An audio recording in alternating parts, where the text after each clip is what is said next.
My name is Kelvin, and I'm 48 years old. I'm the leader of the Howard gang. However, I've kept this a secret from my wife. To her, I've always been just a regular office worker who can't even fight. That way, she feels safer. At least, that's what I thought. But one day, everything changed when I came home from work.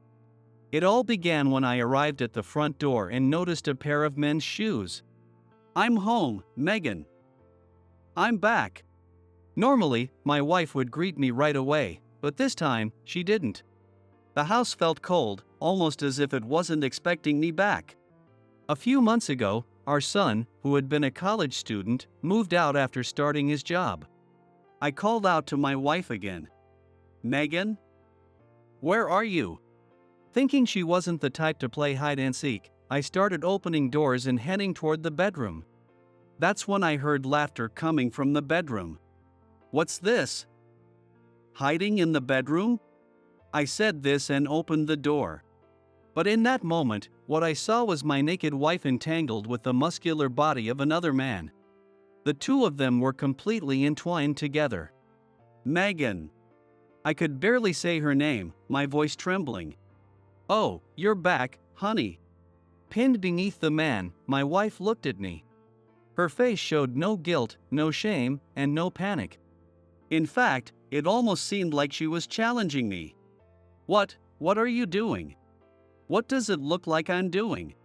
What's going on? Why are you doing this?" My mind went blank, unable to process what was happening.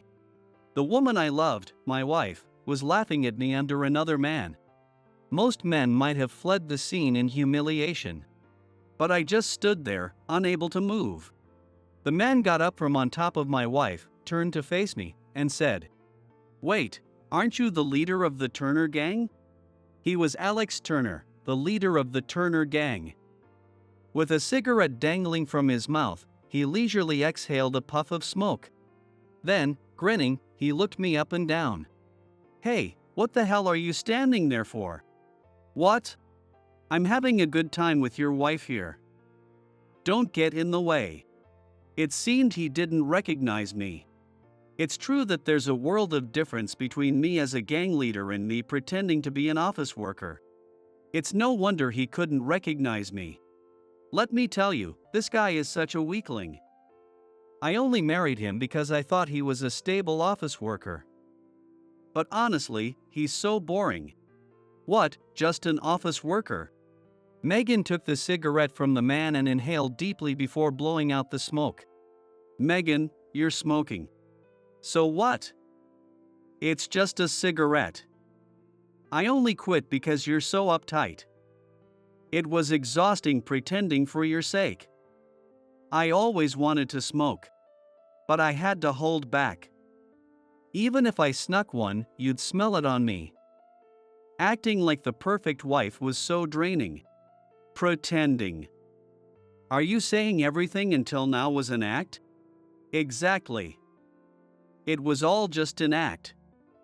But now that our kids moved out, there's no need to pretend anymore." "That's exactly right. The kids moved out, so you might as well become my woman now."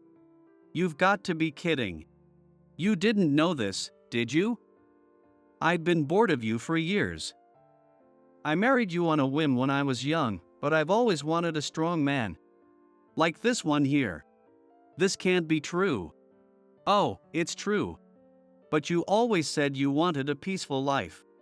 That was just for the kid. We couldn't have a chaotic life with a child in the house, could we? You were perfect for raising him. But now that he's gone, I want something more thrilling in my life." "A thrilling life? What does that even mean? This man here is a gang member, you know. And not just any gang, he's the leader of the Turner gang. He has countless subordinates. And his strength is undeniable. Look at his powerful physique, the scars, the tattoos, they're captivating. Meanwhile, you don't even have a single scar, unless you count the ones from falling over as a kid. I have no interest in a man like you. So, you really wanted a strong man all this time?" "That's right. A man has to be a gang member, someone who walks with a swagger and commands respect. Anything less is just dull. Is that really what you've thought all this time? Too bad for you. Turns out your wife despises weak men like you. You should just give up. Give up. Yeah, that's right. You can't beat me because I'm the leader of the Turner gang, after all. I see, so if I were a gang member, that'd be enough? Ha ha. What are you talking about? A boring office worker like you could never become a gang member. Even if you quit your job now, you'd never be strong enough like a gang leader. What a joke. Is that so? Of course it is. Right? Could you imagine this guy becoming a gang member and actually making something of himself? Not a chance. Look at this scrawny guy, how could he survive in the gang world? His wife's being taken by another man. And he doesn't even get angry or yell. He's got no guts or backbone. No way he could cut it. Exactly. That's why it's impossible for you. Becoming a gang member isn't something just anyone can do. You might as well just agree to a divorce. Divorce? Yes. I've decided to remarry him. I'll become his wife, the wife of a gang leader. It's the dream, isn't it? What nonsense are you talking about? If you become his wife, what about our child? He'll be devastated. Our son has always said he admires strong men, so I'm sure he'll understand when he sees who I'm remarrying. After all, an office worker with just a few years left until retirement is nothing but boring. Now, shall we pick up where we left off? Yeah, let's do that. Enough. This is my house. Don't do this here. That's our bed, the bed where we once shared love. Ha! You think that matters now? That bed has seen us countless times already. Too late for regrets. What? This isn't the first time? Of course not. We've used this place plenty while you were at work. You leave early and come back late, so it's perfect for us. Yeah, that's right. So get out of here already. We're not finished yet. Alex said as he got up from the bed and walked toward me.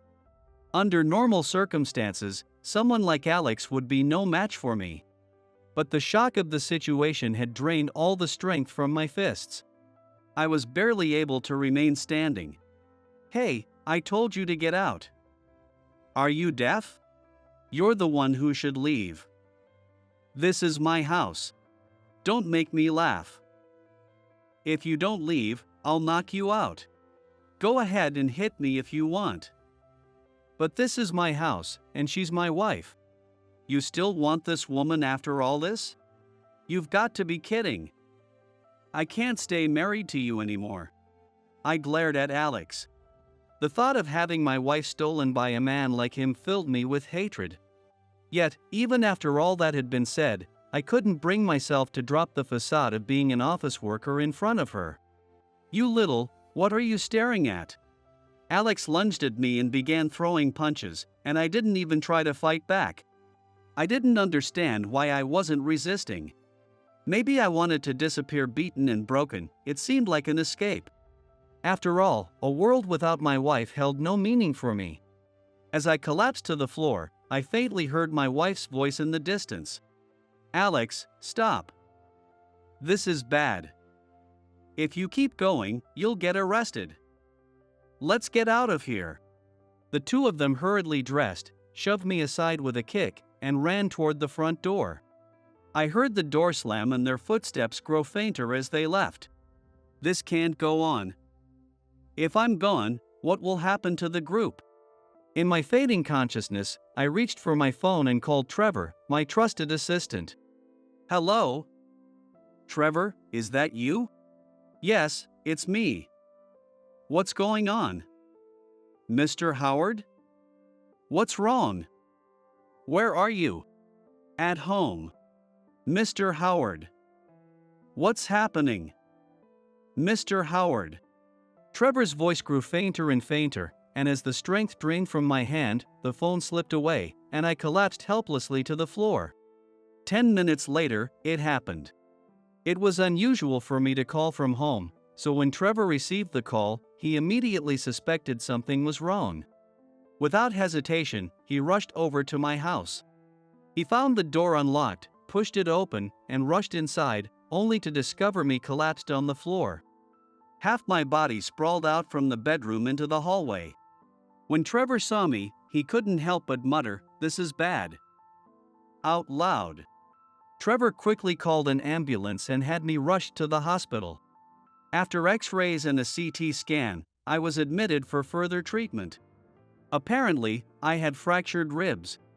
That explained why I had such difficulty breathing.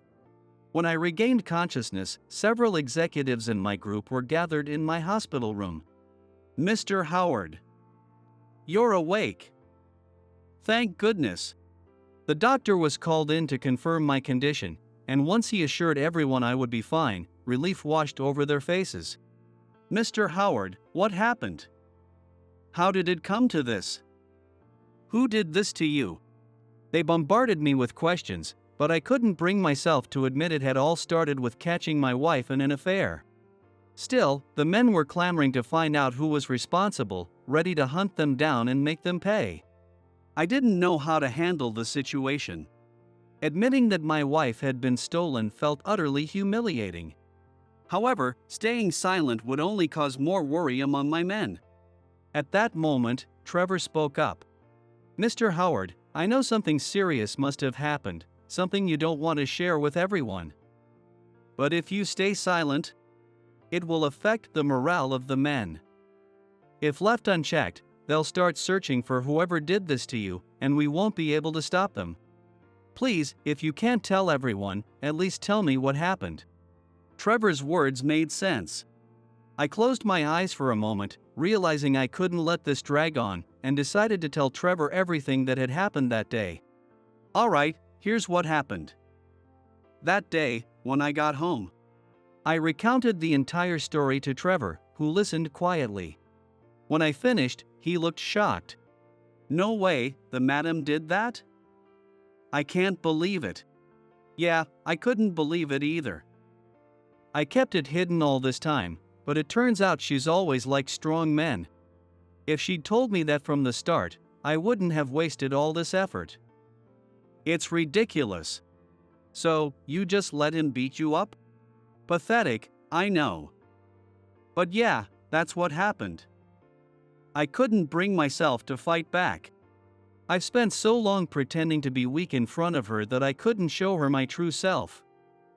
And after seeing her with another man like that, I couldn't muster any strength. I see. But your words got me thinking, Trevor. I can't just let this go.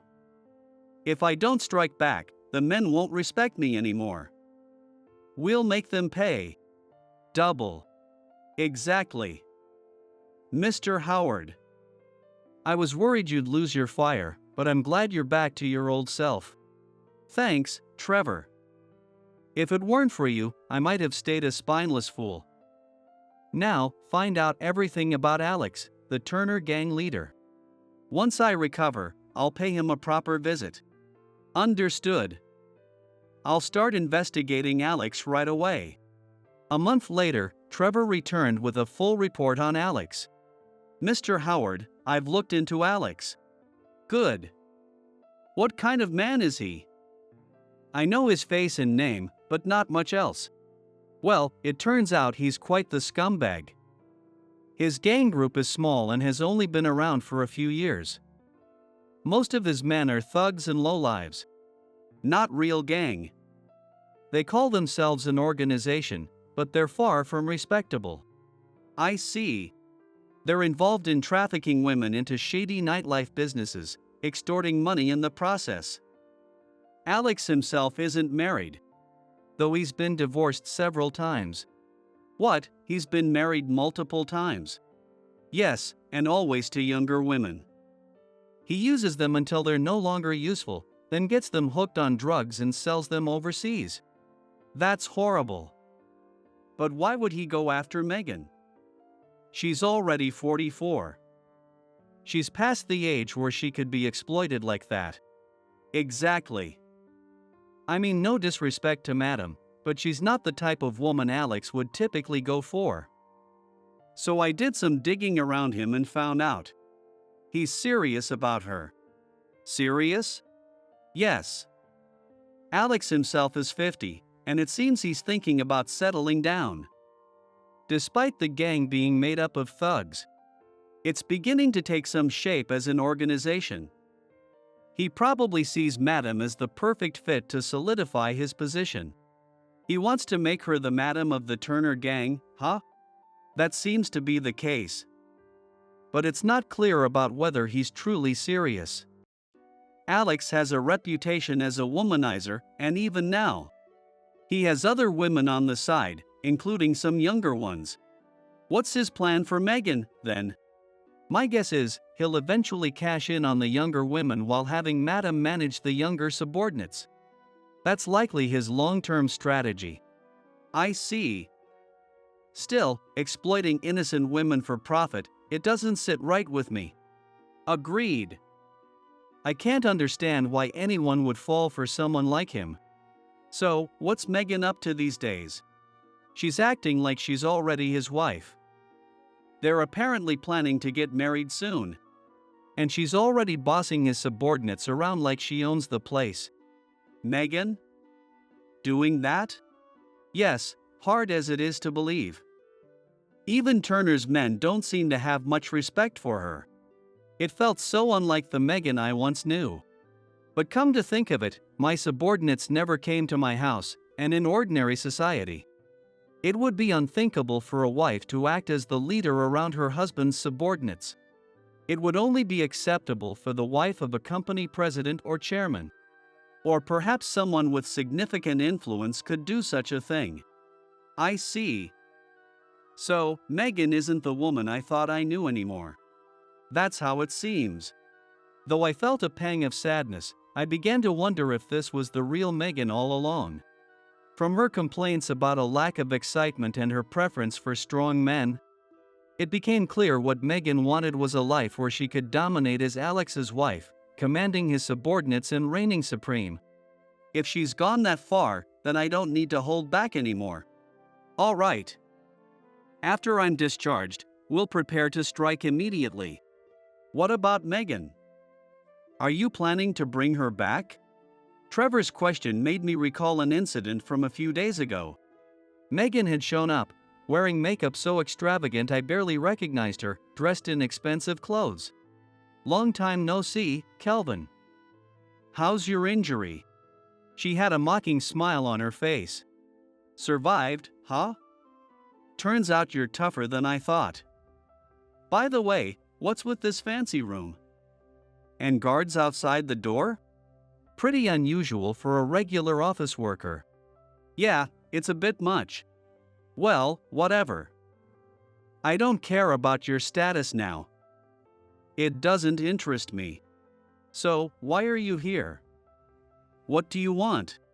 I heard you were in the hospital, so I thought I'd come see how you were doing. Is that your way of saying you were worried? Ha! Not at all. I couldn't care less about you. But I do have a reason for coming. What reason? This. Megan pulled out a pristine white envelope. What's this? Divorce papers. I can't marry Alex unless we're divorced. You're serious about marrying him? Of course. I'd been waiting for this moment. If you had just died, I wouldn't have had to go through this hassle. But you're annoyingly resilient. I see. You probably don't want a divorce, but I can't stay with you. This is inevitable. So hurry up and sign it. You'll regret this if you divorce me. Regret it? Don't make me laugh. There's nothing to regret about leaving some ordinary office worker. I can't wait to be Alex's wife. Once I am, I'll officially become the madam of his gang. Is that so? Then I guess I don't have to hold back anymore either. Oh, what are you planning to do without holding back? Are you going to have fun with other women now? Well, go ahead. Whatever you do with whoever. It has nothing to do with me. Fine, I'll divorce you. Hand me the pen. Here you go. Megan smiled gleefully as she handed me the pen. I signed the divorce papers, handed them back to her, and she promptly left the hospital room. As I let out a breath, Trevor entered the room, replacing Megan. What will you do about Madam? Trevor, you ask a good question. Megan's no longer my wife. I have no hesitation in sending that woman straight to hell. Trevor looked at me intently, as if he understood everything, and gave a firm nod. 3 months later, after completing my rehabilitation, I was discharged from the hospital. Congratulations on your discharge, Mr. Howard. The members who came to pick me up were thrilled to see me back. Thanks. Now I can finally go settle the score. But you just got out of the hospital. Wouldn't it be better to rest at home for a while? Trevor, I've been waiting for this day. I promised myself that once I was discharged, I'd pay them a visit. I can't relax until I've settled this. Gather the men, we're heading to Alex's office right now. Got it? Understood. I'll summon the members immediately. Good. Do it. Trevor made the call, declaring our plan to raid Alex's office. The men, eager for action, quickly gathered. Leading the group, I headed toward Alex's office. Trevor, how many men does Alex have? Around 30. Then this'll be a breeze. Exactly. They're just thugs, so they don't stand a chance. The only real threat is Alex himself. I see. For now, Mr. Howard, stay back. We'll handle the small fry. Fine. I wouldn't want my wounds reopening. But Alex is mine, don't interfere. Understood. Take your time with him. And about Madam, are you sure it's okay to do to her too? Yeah, no need to hold back. Got it. She's usually at the office, so she should be there today as well. Good to know. When we arrived at Alex's office, we stormed up the narrow stairs. The building was an old apartment, with a piece of cardboard taped beside the metal door reading Turner Gang. What's with this pathetic excuse for a sign? Mr. Howard, hang on a moment. Trevor pressed the doorbell. A young man's voice came from inside, asking who it was. Trevor replied, "Delivery." The sound of a lock turning followed. At that moment, Trevor, who had been holding the doorknob, yanked the door open.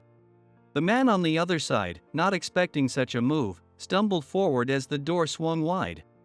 Trevor handed the man off to the other members and stepped into the room without hesitation with his shoes on. The rest of the crew followed, pouring in and swiftly taking down the men inside. Caught off guard by the sudden raid, the thugs were in disarray. Some panicked and ran to avoid being hit, while others attempted to fight back, only to be swiftly overpowered by the professional gang. As we moved deeper into the office, we found Alex sitting at the back, with Megan next to him, her face twisted in shock at the sudden intrusion. Just as Trevor had described, she acted every bit like the leader's wife. But when Megan saw me, her expression shifted to one of utter confusion, as if she couldn't comprehend why I was there. Why, is Kelvin here? What's going on? Who is he? My ex-husband. What? Hey, Megan. Still remember me? Remember you? What's going on here? Why, are these guys gang? That's right. These guys are all my subordinates. Subordinates? Gang? What are you talking about? No need to be so shocked. You like strong men, don't you? I kept my gang life a secret for your sake, so we could live peacefully. But the truth is, I'm the leader of the Howard Gang. The Howard Gang? What? What's the Howard Gang? The Howard Gang is a massive gang organization. Wait, you mean bigger your group? That's right. So why did you hide something so important from me? Hide? I just found out now. Exactly. I never once told her I was a gang leader. It's fine, isn't it? I mean, last time, you got beaten to a pulp. There's nothing to be scared of. He's so weak. Yeah, that's right. Even if my subordinates get beaten, there's no way I'd lose. You think so? Do you really believe the leader of the Howard Gang would lose to some small-time gang of thugs like this? What are you saying? I beat you last time, didn't I? That's because it caught me off guard. Seeing my wife moaning under a pig like you was enough to kill my fighting spirit. But today, that's not going to happen. With that, I leapt onto Alex's desk, kicking off everything on top of it. Pointing my wooden sword at Alex's face, I gave him a wicked grin. Now, Alex, what should I do with you? I'd like to repay you for what you did last time, sending me to the hospital. It's only fair, isn't it? Alex, hurry up and beat him up. I got it. Hey! Boys, take him out. Too bad for you, Alex. Look around. All your guys are lying on the ground, beaten senseless. Not a single one can move. Did you really think the Howard Gang would lose to your group of thugs? Not a chance. That can't be. What's so hard to believe? You're the biggest fool here. All this for that woman, without even knowing who you were up against. At that moment, Alex grabbed Megan by the arm, pulled her in front of him, and picked up a box cutter from the desk, pressing it against her neck. Hey! You care what happens to this woman, don't you?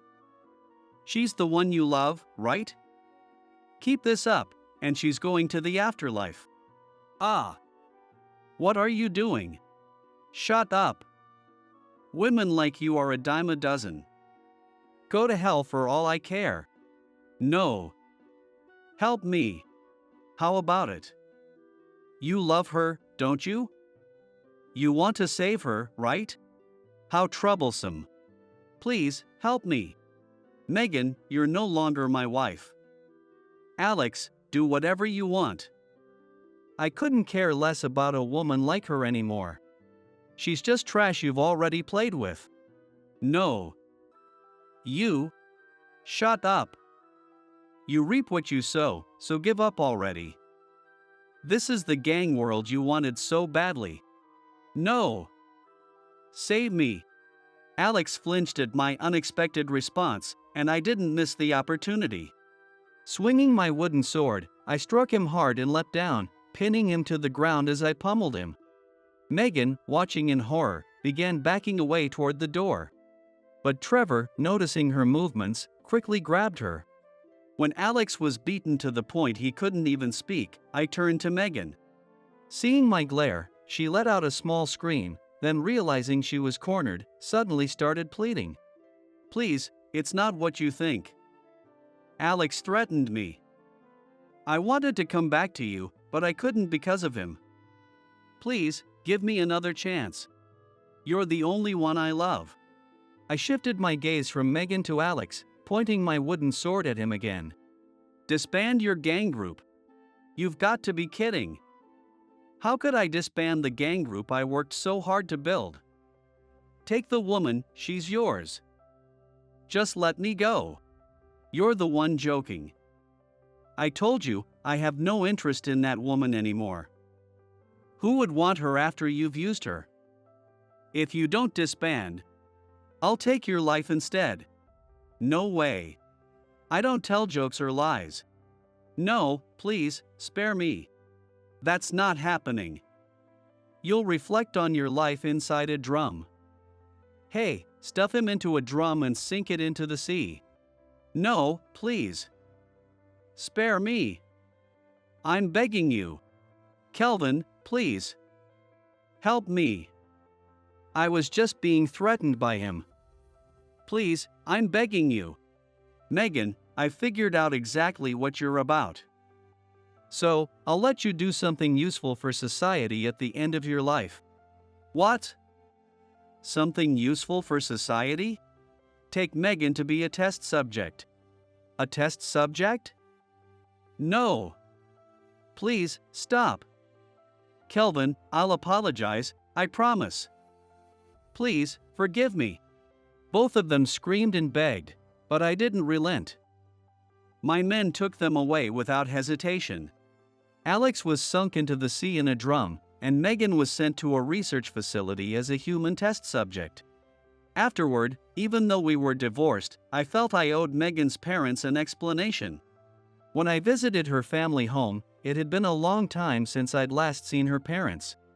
They looked much older and seemed confused as to why Megan hadn't come with me. I decided to tell them everything about what had happened. Of course, I knew they might resent me for it, but I couldn't bring myself to lie to her parents, who were waiting for her. To my surprise, after hearing the whole story, her parents wept and apologized to me. They said it was inexcusable for Megan to have an affair with a gang member the moment our child left home.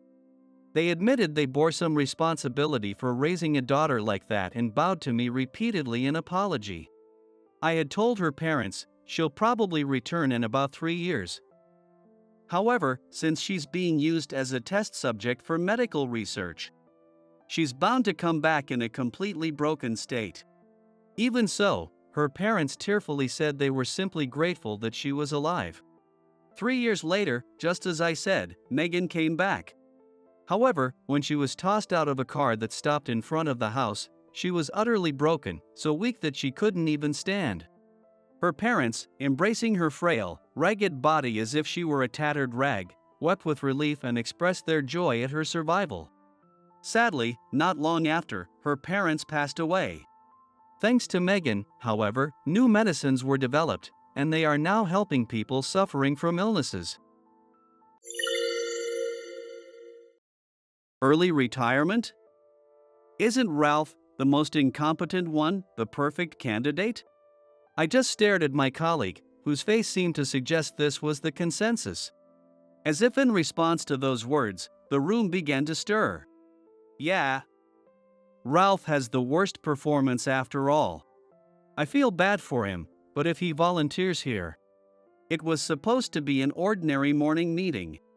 But the moment Howard, the department head, brought up the topic of early retirement, the room became chaotic, and my name was thrown into the mix. Judging by everyone's reactions, it was clear I was the one they wanted gone. Ralph, your name has come up. What do you think? Howard's words felt like they were pushing for an answer. I made up my mind. I'll quit. Howard smirked, and the others looked relieved. But don't come begging me for help later. Yes, by the time they regret it, it will already be too late. And Howard will come to realize this firsthand. Ha! Another failed attempt. What should I do? It was early afternoon in the business district. Walking sluggishly among the bustling businessmen, I, Ralph, made my way back. It was on my way home from a company I had visited for a sales pitch. I really appreciate all your help, Ralph, but I'm sorry about this deal. I recalled the words of the representative from today's client and let out a long sigh. How many losses does this make now? Hey, Ralph. Looking all dejected again. Didn't go well, huh? Standing before me was a sharply dressed, handsome man. It was Arthur, my colleague. He's the so-called elite, holding the top performance record in our company's sales department. Arthur. Don't sound so pathetic. Just keep trying, right? You're known for your persistence in sticking around the sales department no matter how many times you fail. He said that while patting me on the shoulder. That's Arthur for you, mixing sarcasm into his words of comfort. Yeah, you're right. Exactly.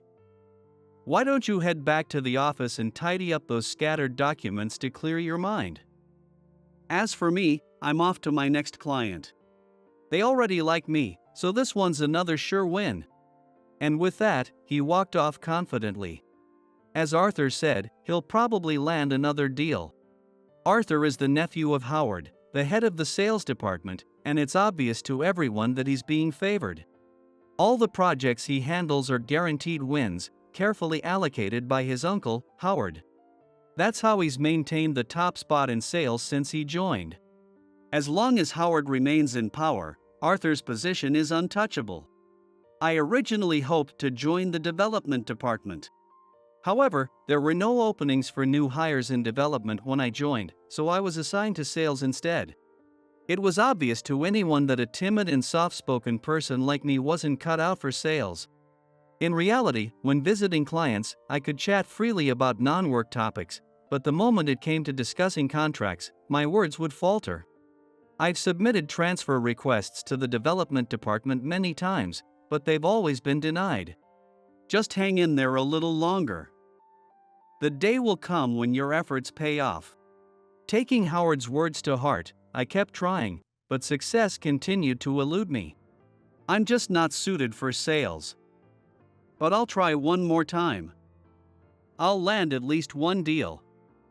And then I'll request a transfer to development again. Standing in front of the office building, I gazed at the floor where the development department was located and steeled my resolve. I heard Ralph failed to land another deal. Yeah, completely. Honestly, how many times does this make it? He's utterly useless. One day in the break area, Howard, the head of the sales department, let out a sigh. Arthur grinned smugly. You're the one keeping that deadweight around in your department instead of transferring him elsewhere. Well, even deadweight has its uses. With that, Howard gave a sly smile. He covers for your mistakes, and having the lowest performer on the team makes your own results shine even brighter. Tossing his empty coffee can into the trash, Howard shot Arthur a knowing grin. We need him here to keep working for your sake, Arthur. And once he's served his purpose, we can discard him anytime. Ah, Uncle, you're such a bad guy. Anything for my favorite nephew. Their unpleasant laughter echoed through the empty break area. A few days later, though unusual for the season, a new employee was assigned to the sales department. Hello. I'm Yvonne, recently transferred from the development department. I have no experience in sales, but I'll do my best. I look forward to working with you all. The entire sales department buzzed as Yvonne introduced herself beside Howard. A transfer at this time of year? That's rare. From the development department, huh? She must be brilliant. And she's gorgeous. Working with her is going to be amazing. Whispers filled the room. Yvonne certainly had a graceful and strikingly beautiful presence. It was easy to understand why everyone was captivated by her. Even Arthur couldn't take his eyes off her. Now, as for Yvonne's mentor, I'll take the role. Before Howard could finish, Arthur raised his hand with extraordinary enthusiasm. Everyone froze in shock as Arthur began speaking at full speed. As the top performer in the sales department, I am the best choice to train Yvonne. No one but me can truly recognize and nurture her obvious intelligence. As he reached out to take Yvonne's hand, something unexpected happened. No, thank you. I'd like Ralph to be my mentor. Completely ignoring Arthur, Yvonne rushed to stand before me and bowed deeply. Ralph, I look forward to working with you. What? Wait. I couldn't grasp the situation and panicked. Even more confused was Arthur. He stood there in shock at the sudden turn of events, but as Yvonne moved to stand in front of me, he seemed to snap back to reality. Why Ralph? He's the lowest performer in the sales department. There's nothing he can teach you. No. I joined this company because I admire Ralph. That's why I absolutely want him to mentor me. Yvonne's words, cutting off Arthur, shocked not only me but everyone in the room. Admire me? It must be some kind of mistake, I thought, but the look in Yvonne's eyes told me she was completely sincere. Ignoring the tense and buzzing atmosphere of the department, Yvonne turned to face Howard. Howard, I would like Ralph to be my mentor. Is that all right? Ah, sure. Ralph has the time, and since that's what you want, I don't see any problem with it. Perhaps overwhelmed by Yvonne's determination, Howard quickly agreed to her request. Arthur looked like he had something to say, but since the mentor had been decided, the meeting was adjourned. Yvonne, I look forward to working with you. Like Arthur said, I'm not great at sales, so there's probably not much I can teach you. But feel free to ask if you need anything. I felt a wave of self-loathing as I said it. Why would you say that? You may not have strong sales results, but that doesn't mean you're a failure as a person. Really? I'm happy to hear you say that, but honestly, I'm shy and not good at talking, so I'm not sure how much I can really teach you. Even if you're shy or not great at speaking, Ralph, you have so many other wonderful qualities. I see each of them as part of what makes you unique. I would never belittle someone for their individuality. Yvonne, thank you. I'm truly happy to be working with you, Ralph. Please take good care of me moving forward. Yvonne smiled warmly. It had been a long time since someone said something that made me feel truly seen, and I couldn't help but smile back. As her mentor, I started teaching Yvonne where documents were stored, basic procedures, and tips for sales visits. She picked things up quickly and mastered her tasks in no time. Her rapid growth was so remarkable that I felt she wouldn't need my help for much longer. Between training sessions, we often had lively conversations, whether about her questions or lighthearted topics during breaks, and before I knew it, the time I spent with Yvonne had become irreplaceable. Your guidance is so helpful, Ralph. Yvonne's radiant smile as she said that was dazzling. Her presence had grown so significant in my life that I wanted to keep looking at her smile. Determined, I decided to invite her out. Yvonne. As I called out to her, she looked at me with clear, unwavering eyes, making my heart race and causing me to stumble over my words. If I don't push through now, when will I? Would you like to, have dinner with me after work today? I felt like my voice cracked near the end, but I was too anxious about her response to care. There was a brief silence. I knew it, she must think it's creepy for someone like me to ask her out. I'd love to. Please let me join you. Oh, sorry. I was so happy I couldn't help raising my voice. Her enthusiastic reply, louder than I'd ever heard, caught me off guard.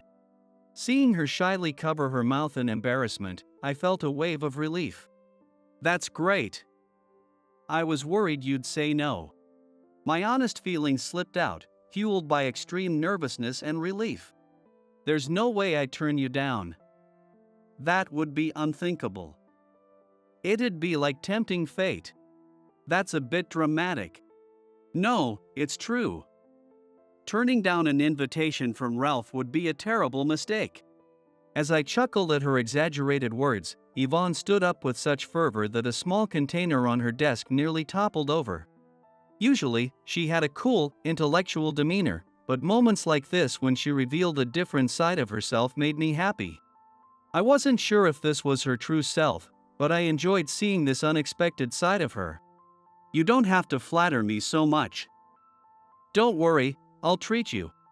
Oh, no, that's not what I meant. Her flustered reaction was adorable. I may not have been the smoothest, but I was glad I asked her out. Given Yvonne's talent, her mentoring period would undoubtedly be brief. Once she became independent, we likely wouldn't have chances to talk like this anymore. That's why I wanted to spend as much time with her as I could now. The memories we made would give me the strength to move forward. That afternoon, under Howard's orders, Yvonne went out with Arthur to visit a client. It was probably a practice run, as she would gradually start visiting clients on her own. Noticing her preparing nervously for the outing, I offered her some encouragement. You'll be fine. It's natural to feel nervous on your first try, but Arthur will be with you. And it's a company we've had a long-standing relationship with. Just relax and do your best. Yes. I'll give it my all, keeping tonight's plans as my motivation. With a small fist pump and a cheerful "I'm off" directed at me, Yvonne greeted me before leaving the department with Arthur. A few hours had passed since the two left. The workday had long since ended, and one by one, everyone else had left the office. I stayed behind, silently working through a mountain of paperwork that Howard had dumped on me just before quitting time. Yvonne and Arthur still hadn't returned. After finishing the tasks from Howard, I checked my phone, but there were no messages. Maybe she didn't really want to go out with me after all. I waited a little longer but eventually gave up and started preparing to head home. When I stepped outside, the world was cloaked in darkness. The season was transitioning into winter. The excitement I had felt about my plans with Yvonne had completely cooled, and I trudged along the path to the station. As the biting cold pierced through me, I thought about stopping for a drink to warm up and began looking for a place I could enter. That's when I heard voices coming from a dimly lit alley ahead. I initially thought it might be a drunken brawl, but then considered the possibility that someone could be hurt, so I decided to take a closer look. The voices were those of a man and a woman.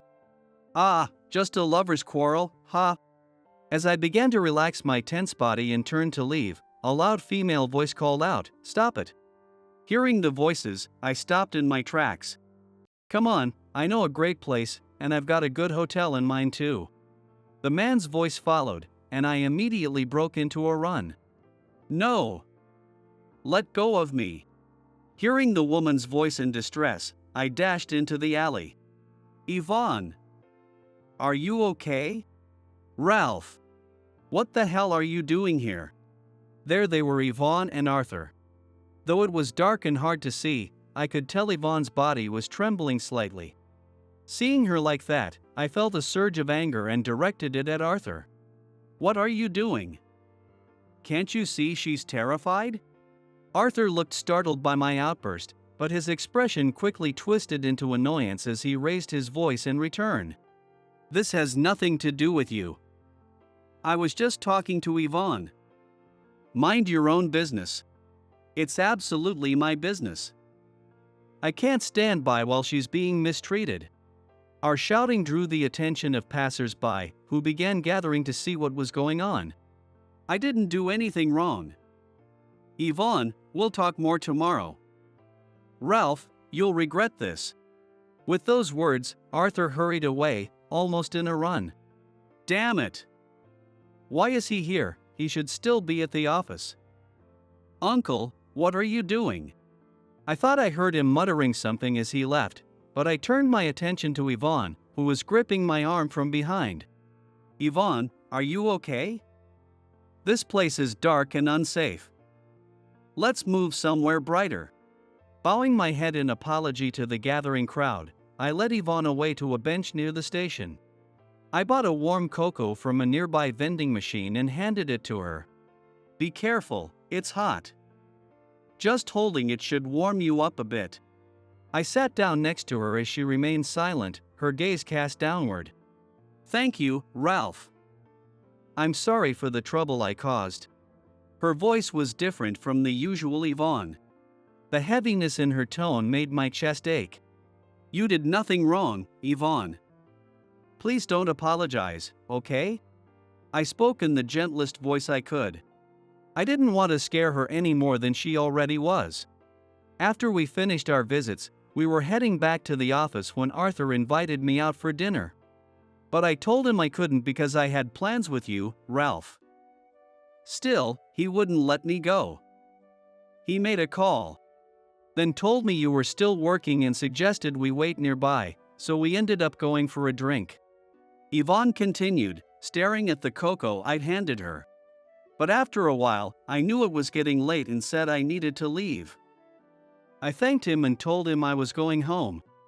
But as soon as we left the place, he led me into that alley. Her voice faltered, and her trembling grew more intense as the memory of the ordeal seemed to overwhelm her. He was scary, maybe it was the alcohol, but he grabbed my shoulder, and even though I kept refusing, I froze. I couldn't move. I was so scared. Hearing the pain and fear in her voice, I felt an overwhelming urge to help her. Yvonne, it must have been terrifying. I'm so sorry I didn't come sooner. When I spoke to her, Yvonne lifted her face. Her eyes were filled with tears. That's not true. Ralph, you saved me. When you showed up, I. Before she could finish, she clung to me, trembling as she sobbed. She must have been really scared. I gently patted her back until her tears and trembling subsided. After a while, Yvonne gradually began to calm down. I'm sorry. I've caused you so much trouble, Ralph. Don't worry about me. Are you okay? Yes.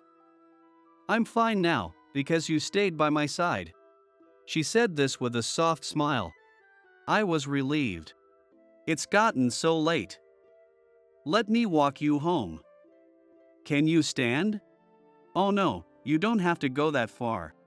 Even though the last train hadn't left yet, there was no way I could let a woman who'd been through such a scary experience go home alone.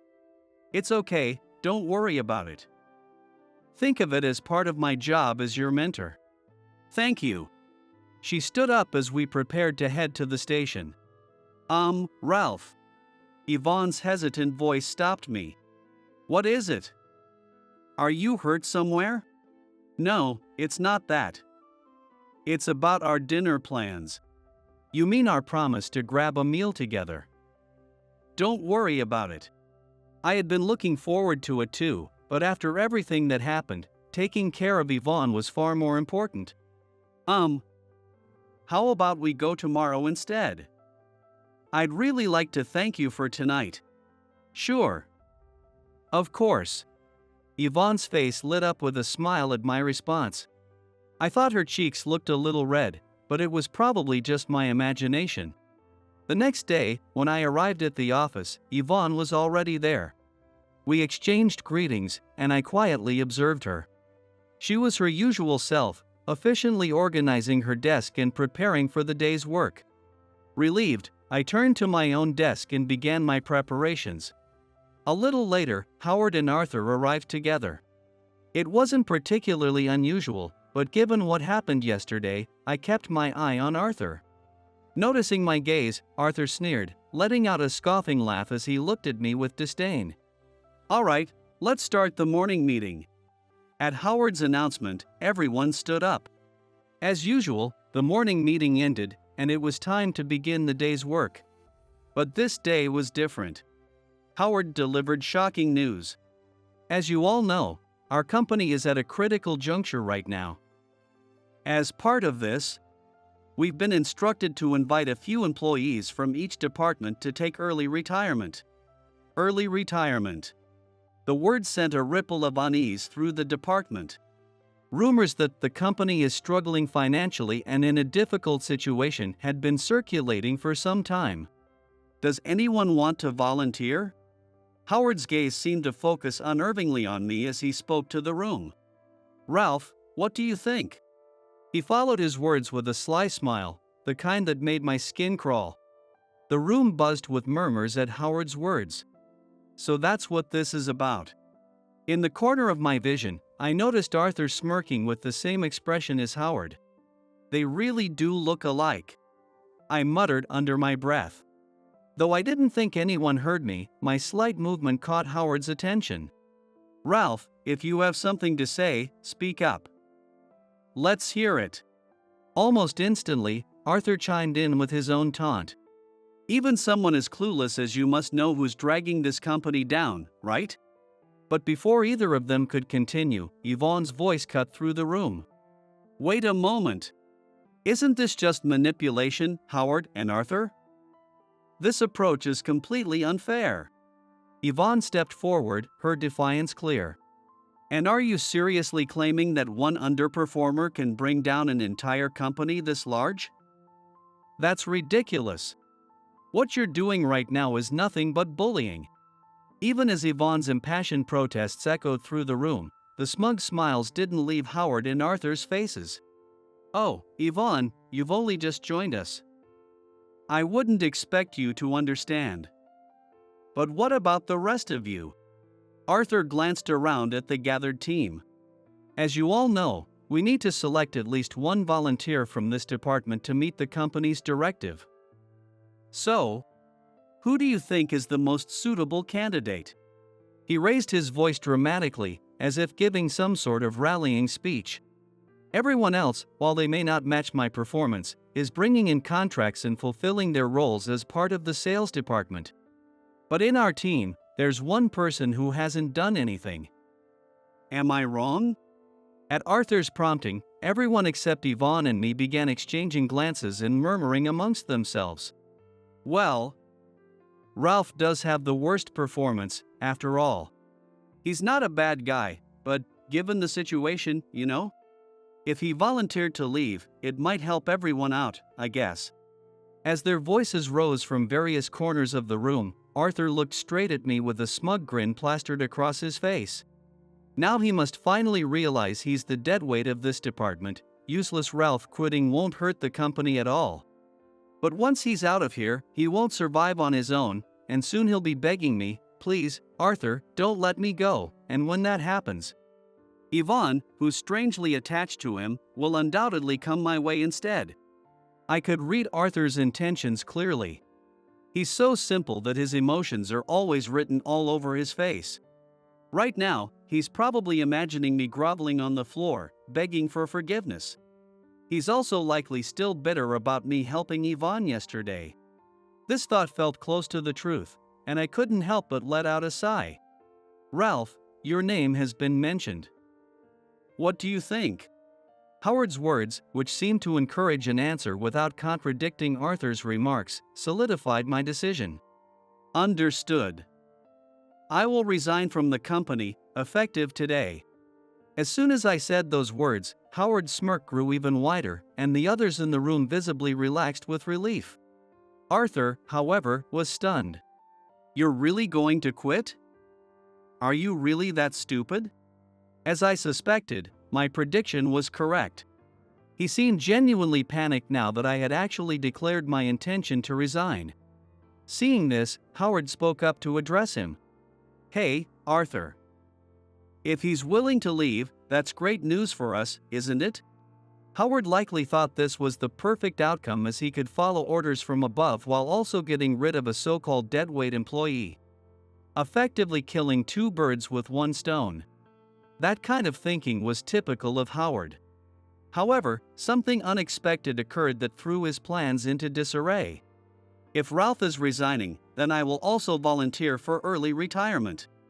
It was Yvonne who declared this. Both Howard and Arthur were visibly flustered by her statement. No, Yvonne, that won't do. You're supposed to be one of our future stars. Besides, Ralph has already volunteered. There's no need for anyone else to. Yvonne, you don't have to follow Ralph. From now on, I'll personally guide you step by step. Howard, earlier you mentioned recruiting a few people, didn't you? In that case, there should be no problem with me volunteering. Yvonne's determination was evident not only in her words but also in her resolute expression, leaving no doubt that she wouldn't change her mind. I joined this company because Ralph was here. If he leaves, then I have no reason to stay either. Yvonne's declaration prompted an immediate reaction from Arthur. Why are you so fixated on Ralph? He's just a useless, incompetent guy who can't do anything. As Arthur continued to disparage me, Yvonne let out a sigh. Howard, Arthur, and everyone in this department, no, everyone in this company, fails to understand Ralph's greatness. He is the creator of the immensely popular app Pure Sleep, which he developed entirely on his own while working here, and upon its release, it became an instant sensation, leading to partnerships with numerous companies, achieving worldwide downloads, and reportedly generating over $1 million in revenue, making Ralph an exceptionally renowned figure in this field. And it was after reading an interview with him during my school years and being deeply inspired that I studied tirelessly to learn from him and apply to this company because he works here. As soon as the name Pure Sleep was mentioned, a wave of murmurs swept through the room. Wait, the Pure Sleep app? I have it on my phone too. Yeah, everyone I know has it installed. Voices like these began echoing around the room. But when I joined the development department, Ralph wasn't there.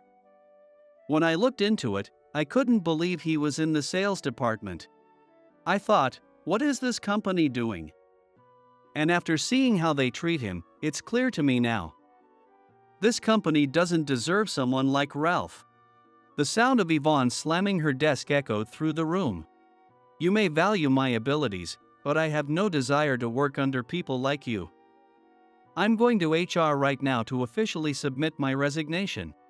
She began tidying up her desk with swift, efficient movements. Howard and Arthur were stunned into silence by Yvonne's words, but it was Howard who recovered from the shock first. Ralph!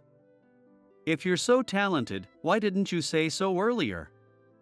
Right now, our upper management is heavily focused on strengthening our systems.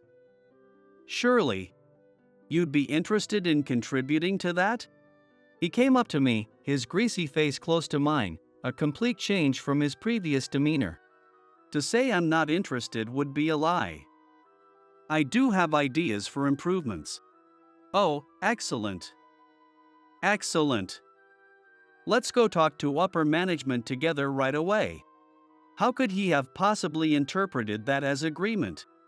He was twisting my words to suit his narrative. I've already declared my resignation.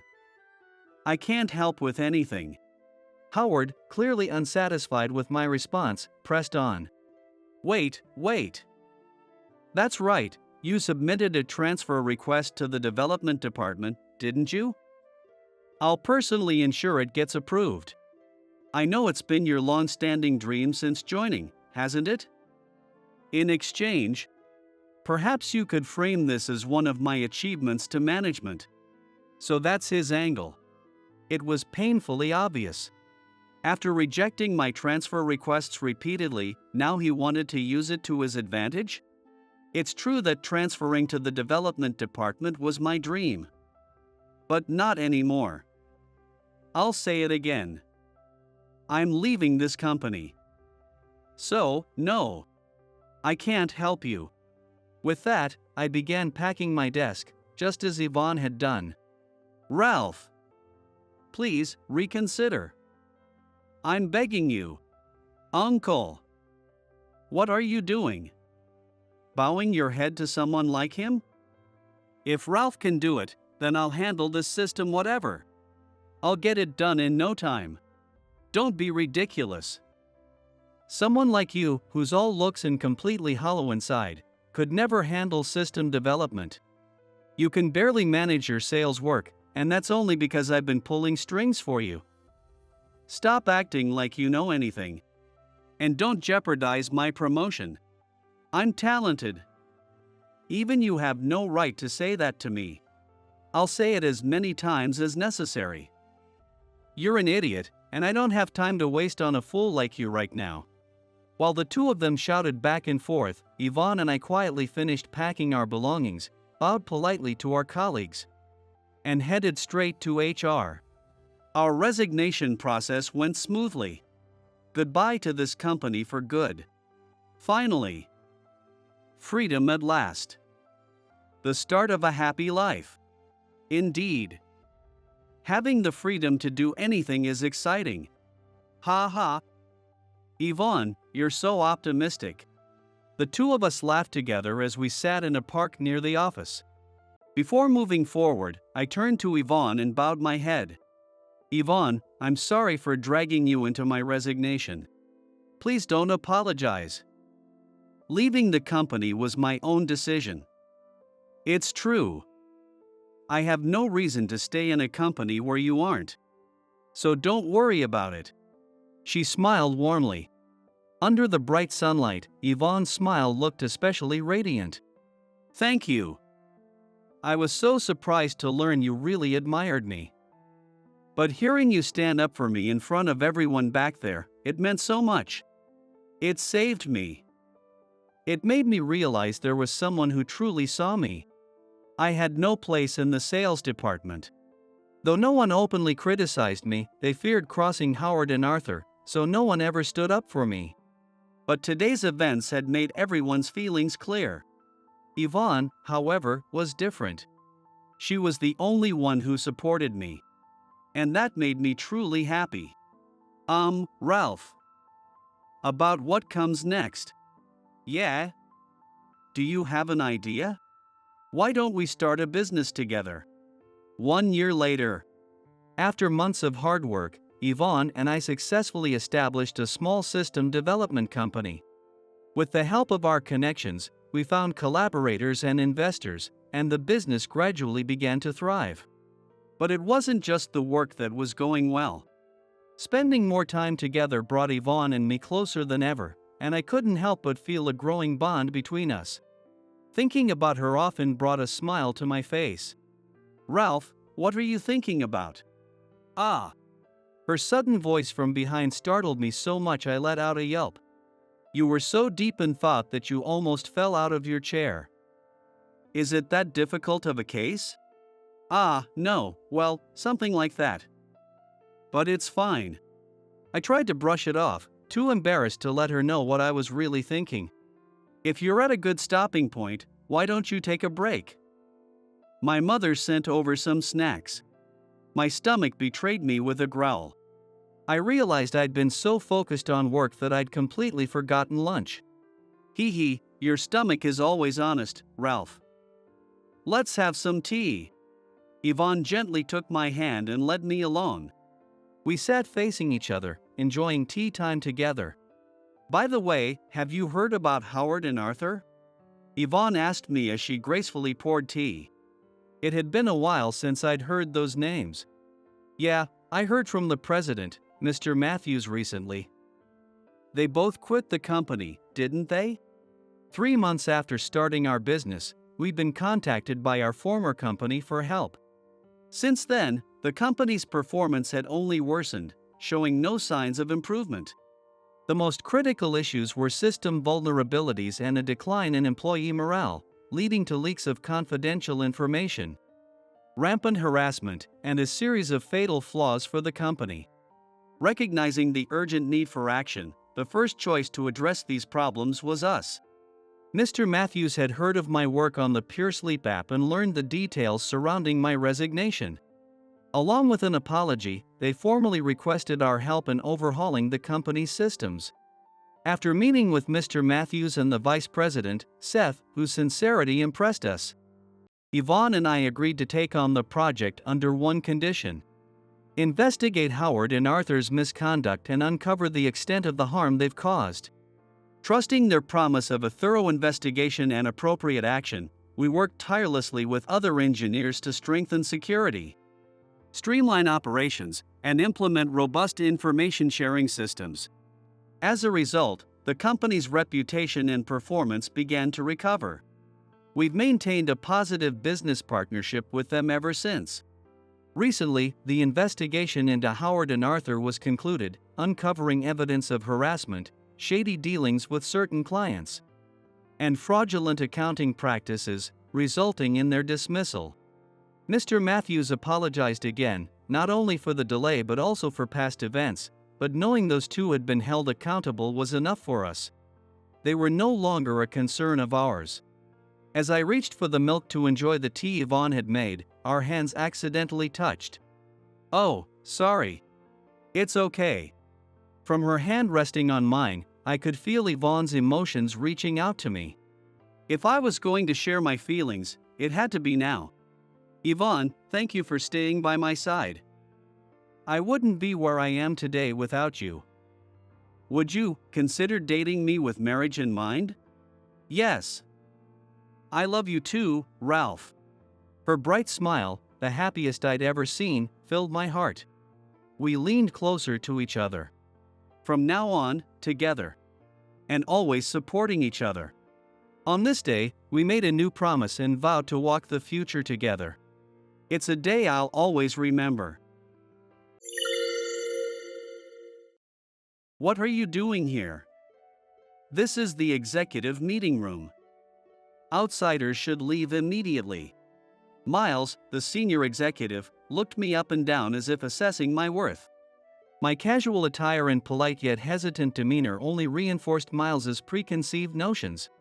Well, actually, I am. Miles cut me off, waving his hand impatiently. We don't need outsiders at this executive meeting. Go back where you came from, old man. My face momentarily displayed confusion, but I quickly shrugged as if resigned. Understood. Miles smirked and waved me away like one might shoo off a stray dog. Before leaving the room, I paused and looked back at Miles. In my eyes, there was a firm determination that clashed starkly with my earlier reserved demeanor. Miles, it's dangerous to judge people by their appearance. True ability isn't something you can see at a glance. Miles scoffed, laughing dismissively. What do you think you know? Someone like you couldn't possibly understand. You'll find out soon enough. Now, if you'll excuse me. With those parting words, I quietly left the meeting room. From my back emanated an inexplicable sense of authority, hinting at the significant events yet to unfold. Miles felt a brief moment of unease at the sight but quickly refocused and resumed preparing for the meeting. I am Neil Irvin, 36 years old. I'm the young CEO of the company's German headquarters. Though I was born and raised in a small rural town in Japan. My life changed when my father's small factory faced bankruptcy due to his sudden illness. I was just a high school student at the time. But I worked tirelessly to support my family. That experience taught me a lesson I'll never forget. A person's worth isn't in their appearance or position but in their effort and sincerity. I studied business administration at university. I paid for my tuition with scholarships and a part-time night job. After graduating, I joined this company. By leveraging my language skills and creative thinking, I steadily rose through the ranks, eventually becoming CEO within 15 years. At 30, I was appointed as the youngest executive in the company's history, and 6 years later, I became its CEO. Yet, I've never forgotten the value of humility. Sometimes, I conceal my position and immerse myself in the field. I do this to experience the employees' genuine thoughts and the true state of the company firsthand. Recently, the Japanese branch has been underperforming, so I decided to conduct a discreet inspection. There are things you can't see during an official visit, so I wanted to verify them with my own eyes. This visit to the Japanese branch was another one of those undercover missions. The branch was only informed that a delegation from headquarters would be arriving. No one knew I was coming personally. I hoped this would allow me to observe their everyday behavior. However, my encounter with Miles revealed a deeper issue with the branch's culture. If left unaddressed, this could drive away talented individuals. It's time for me, as CEO, to step in and fix this distorted environment. I resolved to show these judgmental individuals what true leadership looks like. With that decision made, I began to plan my next move. After being dismissed by Miles, I returned to my hotel. I quickly changed into a suit and headed back to the Japanese branch. This time, I would present myself openly as the CEO. When I introduced myself at reception, a young female employee hurried over. Mr. Irvin, we've been expecting you. My name is Mary, and I'll be your guide for the day. Her demeanor was polite, but there were signs of fatigue in her eyes.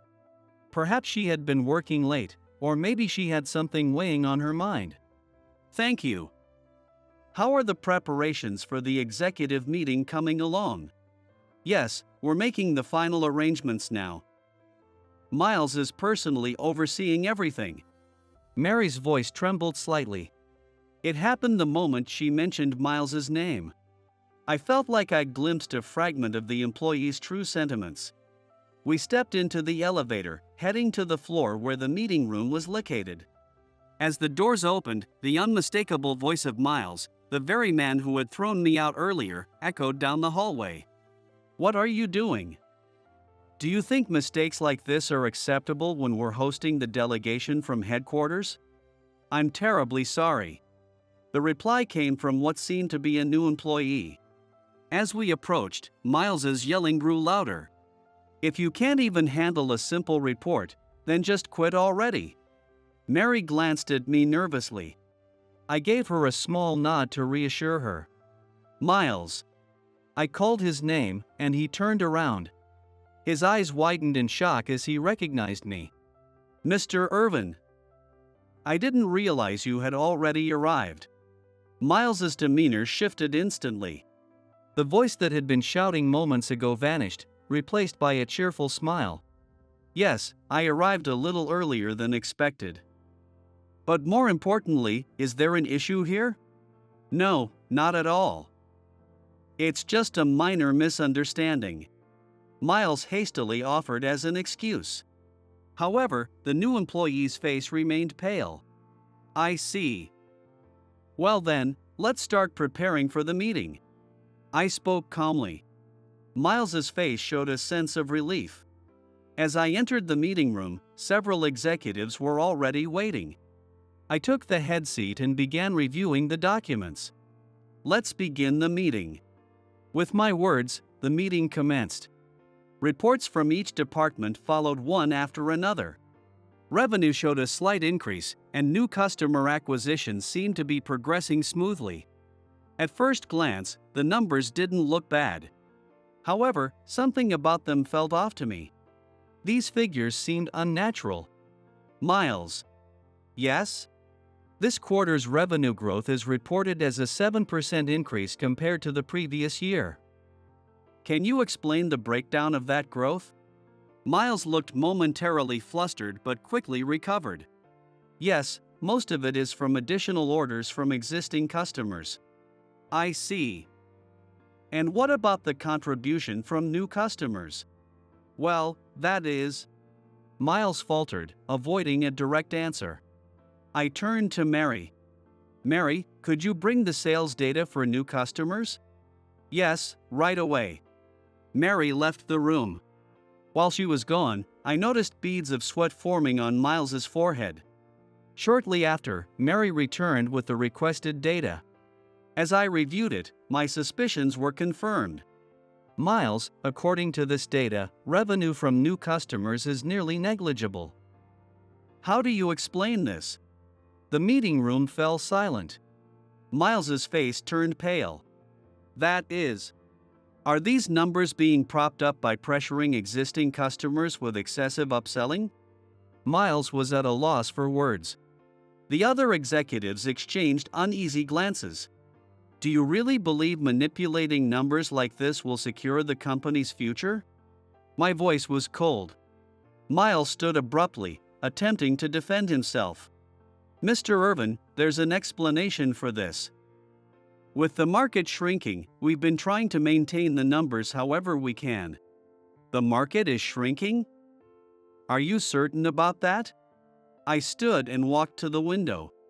Outside, the bustling cityscape stretched before us, full of life and opportunity.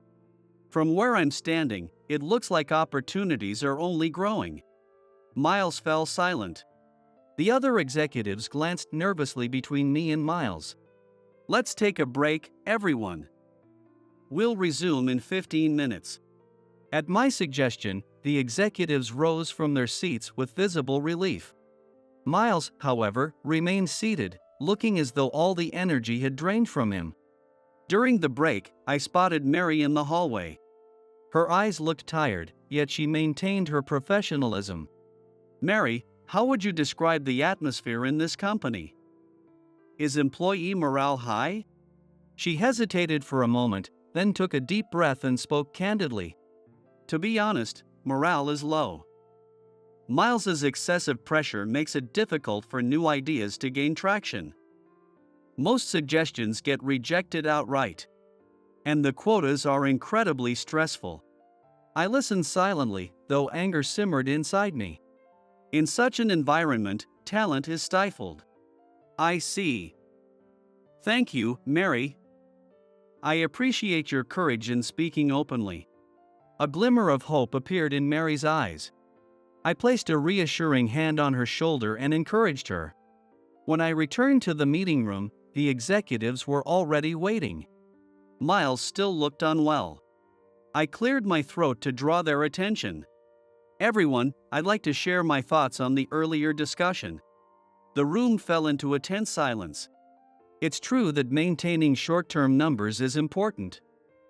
However, what's even more critical is a sustainable growth strategy. Our strengths lie in German engineering and Japan's meticulous customer service. By leveraging these, we can open up new markets. Miles leaned forward. His expression betrayed a sense of urgency. But Mr. Irvin, given the current market conditions. Miles, the problem isn't the market conditions. It's our lack of vision. I stood up and walked to the whiteboard. Picking up a marker, I began outlining the framework of a new strategy. First, we need to change the internal atmosphere. Let's create an environment where all employees feel free to share their ideas. Then, we'll launch a program to gather proposals for new business ventures. A spark of interest appeared in the executive's eyes. Miles alone remained dissatisfied, his expression sour. Mr. Irvin, that's far too risky. Opinions from amateurs are. Miles, you don't understand. How can we grasp customer needs if we ignore the voices from the front lines? Our greatest asset is the creativity of each and every employee. Miles opened his mouth to counter, but the voices of agreement from the other executives drowned him out. After the meeting concluded, I decided to tour the office. Mary accompanied me. As we walked through the workspace, I could sense the tension among the employees. Everyone glanced at me nervously before quickly returning to their work. Amid the bustling office, one particular desk caught my attention. Who works here? His name is Henry. He's a new hire. Henry's desk was stacked with multiple proposal drafts. I picked one up and skimmed through it. It was brimming with innovative ideas. This is an interesting concept. Why wasn't it approved? Mary hesitated, avoiding a clear response. From her reaction, I could tell. This was Miles's doing. Henry, do you have a moment? Henry stood up, visibly nervous. Did you create this proposal? Yes, I did. It's an excellent idea. Why didn't you present it? Henry lowered his head. His expression was a mix of resignation and disappointment. I did. But Miles rejected it. I see. Henry, come to my office first thing tomorrow morning. I want to hear more about this proposal. Henry's eyes lit up. A long-forgotten glimmer of hope had returned to his gaze. Thank you so much. I reached out to the other employees as well. At first, they seemed hesitant, but gradually, they began to open up. I could feel the dormant passion and creativity within them. Amid this, Miles approached. His face was etched with anxiety and unease. Mr. Irvin, doing this disrupts operations. Miles, this is an essential part of operations.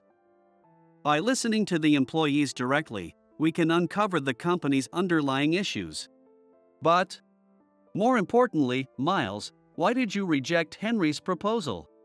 Miles hesitated, struggling for words. Seeing this, my conviction grew even stronger. This man was holding the company back. Starting tomorrow, we'll have an open idea presentation session for all employees. Miles, I expect you to participate as well.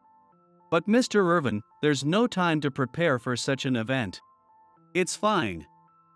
The employees are already prepared. Their minds are filled with brilliant ideas just waiting to be shared. Miles couldn't argue back and reluctantly nodded. His expression was steeped in the unmistakable shade of defeat. That night, I returned to my hotel and called Matthew, the vice president. As a trusted ally, I shared the day's events with him. Matthew, are you updated on the situation? Yes, I've received the reports. It seems more serious than we anticipated. Indeed. Miles is a major problem. He's severely impacting the employees' morale. Understood. I'll proceed with the necessary steps. I trust your judgment. Thank you. The real work starts tomorrow.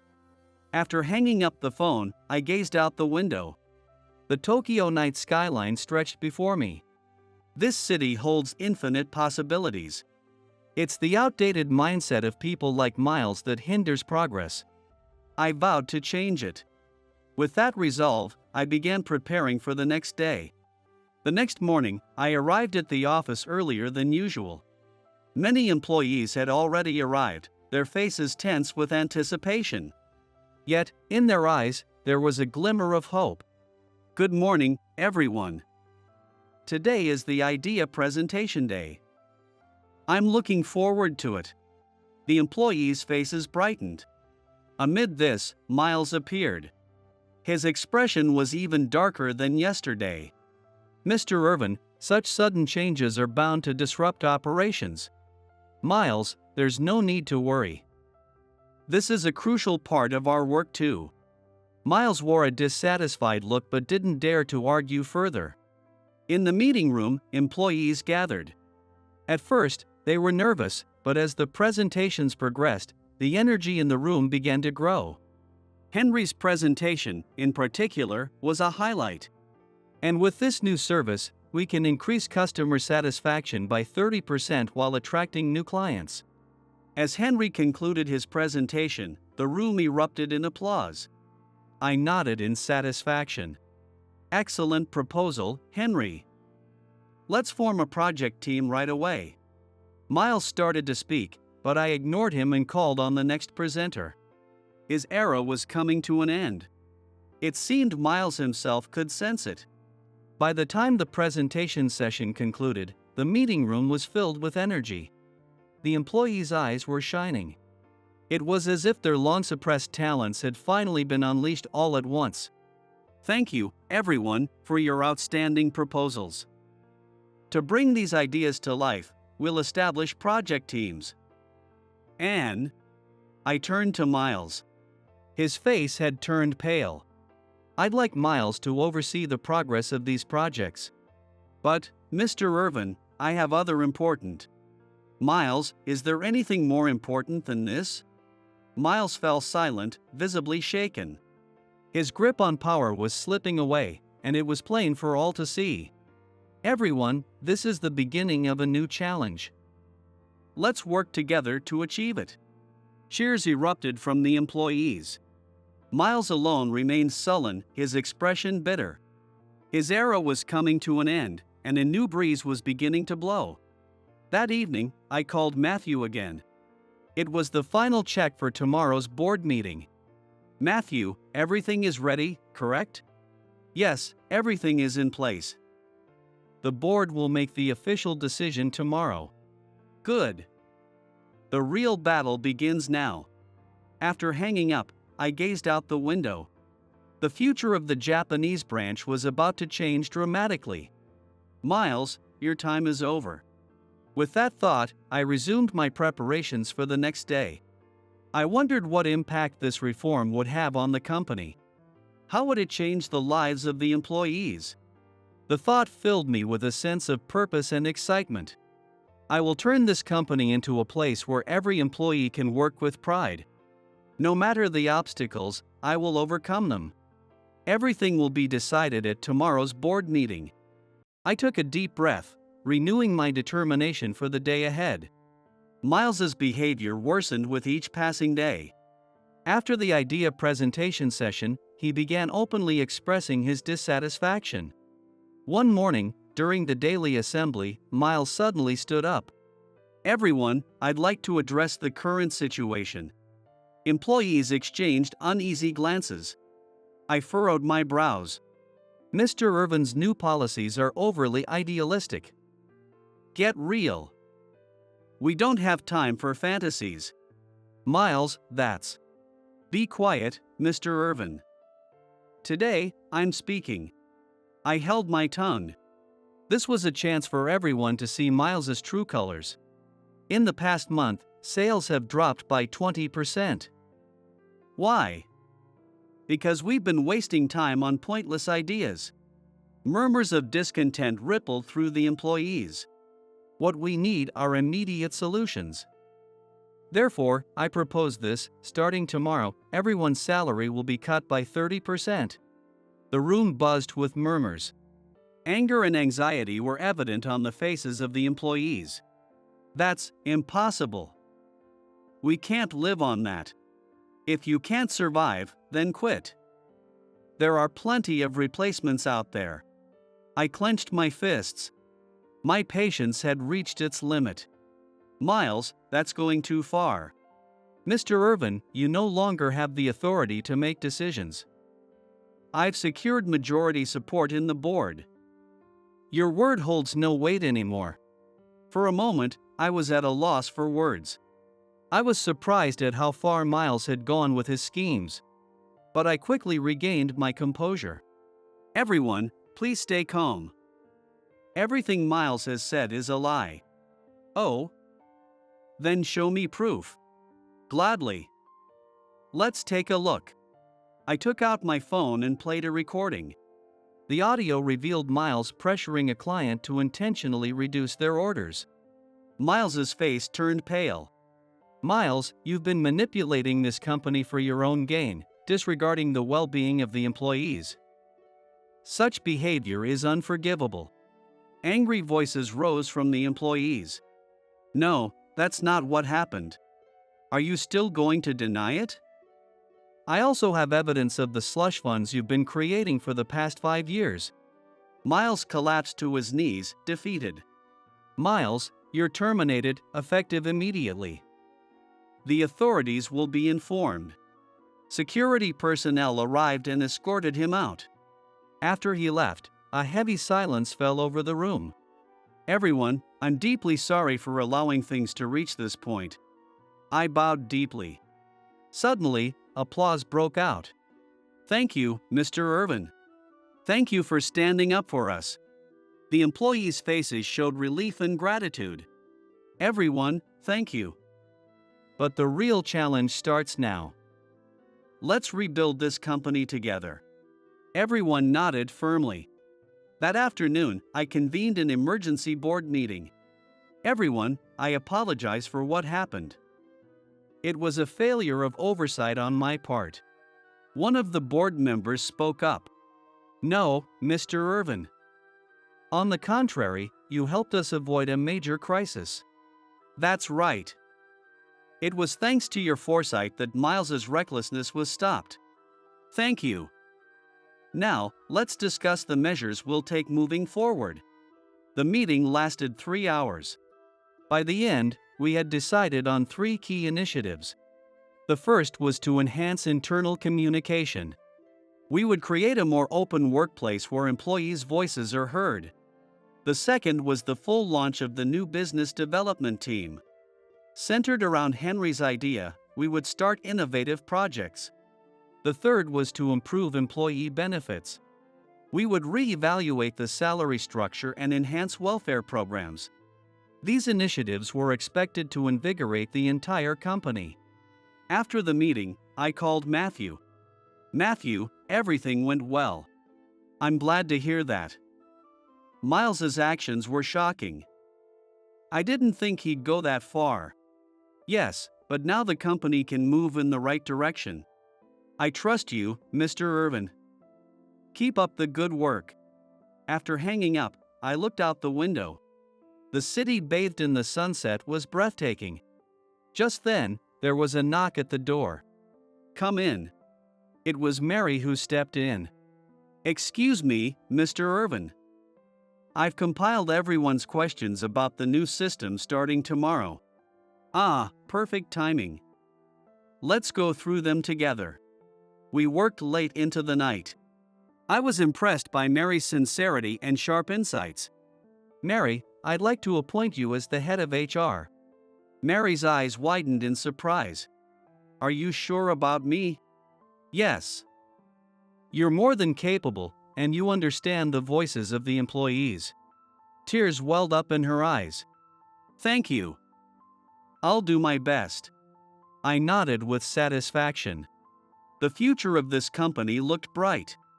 The next day, I gathered all the employees. Everyone, listen.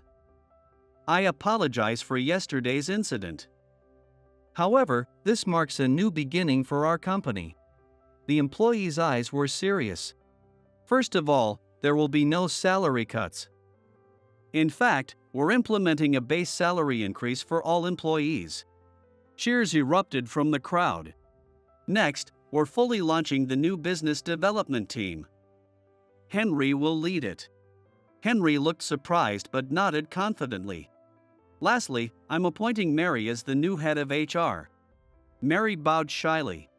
Let's work together to make this company #1 in the industry. The room erupted in applause. That night, I called Matthew once again. Matthew, we took a big step forward today. I'm glad to hear that. I always believed you could do it. Thank you. But the real challenge starts now.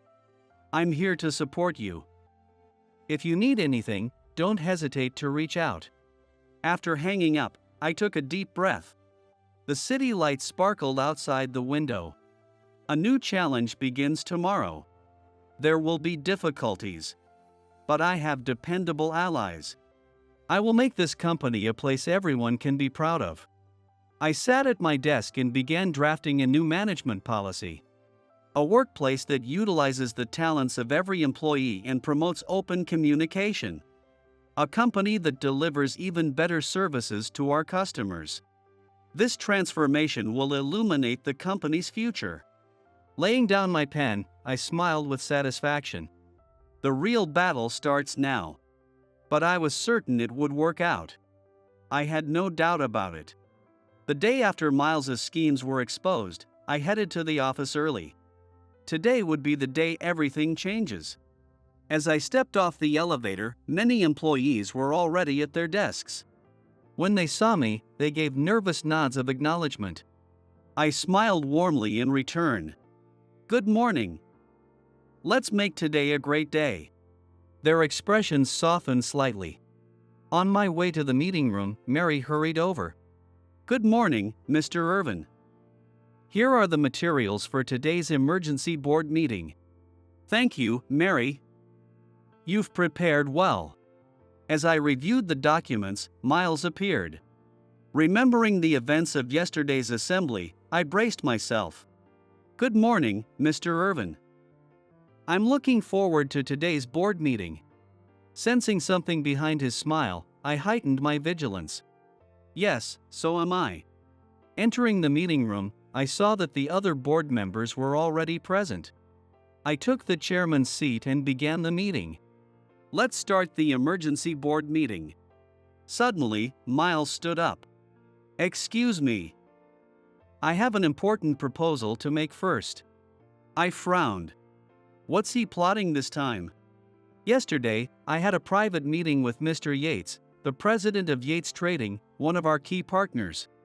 He expressed interest in acquiring 20% of our company's shares. The room erupted in murmurs. Yates Trading is one of the biggest players in the industry. Their investment would undoubtedly carry significant weight. This would greatly strengthen our financial foundation and enable us to invest in new ventures. Miles looked at me triumphantly. The other board members began voicing their agreement. Wait a minute. Is this information verified? Of course. I even have a letter of commitment from Mr. Yates himself. Miles pulled a document out of his pocket.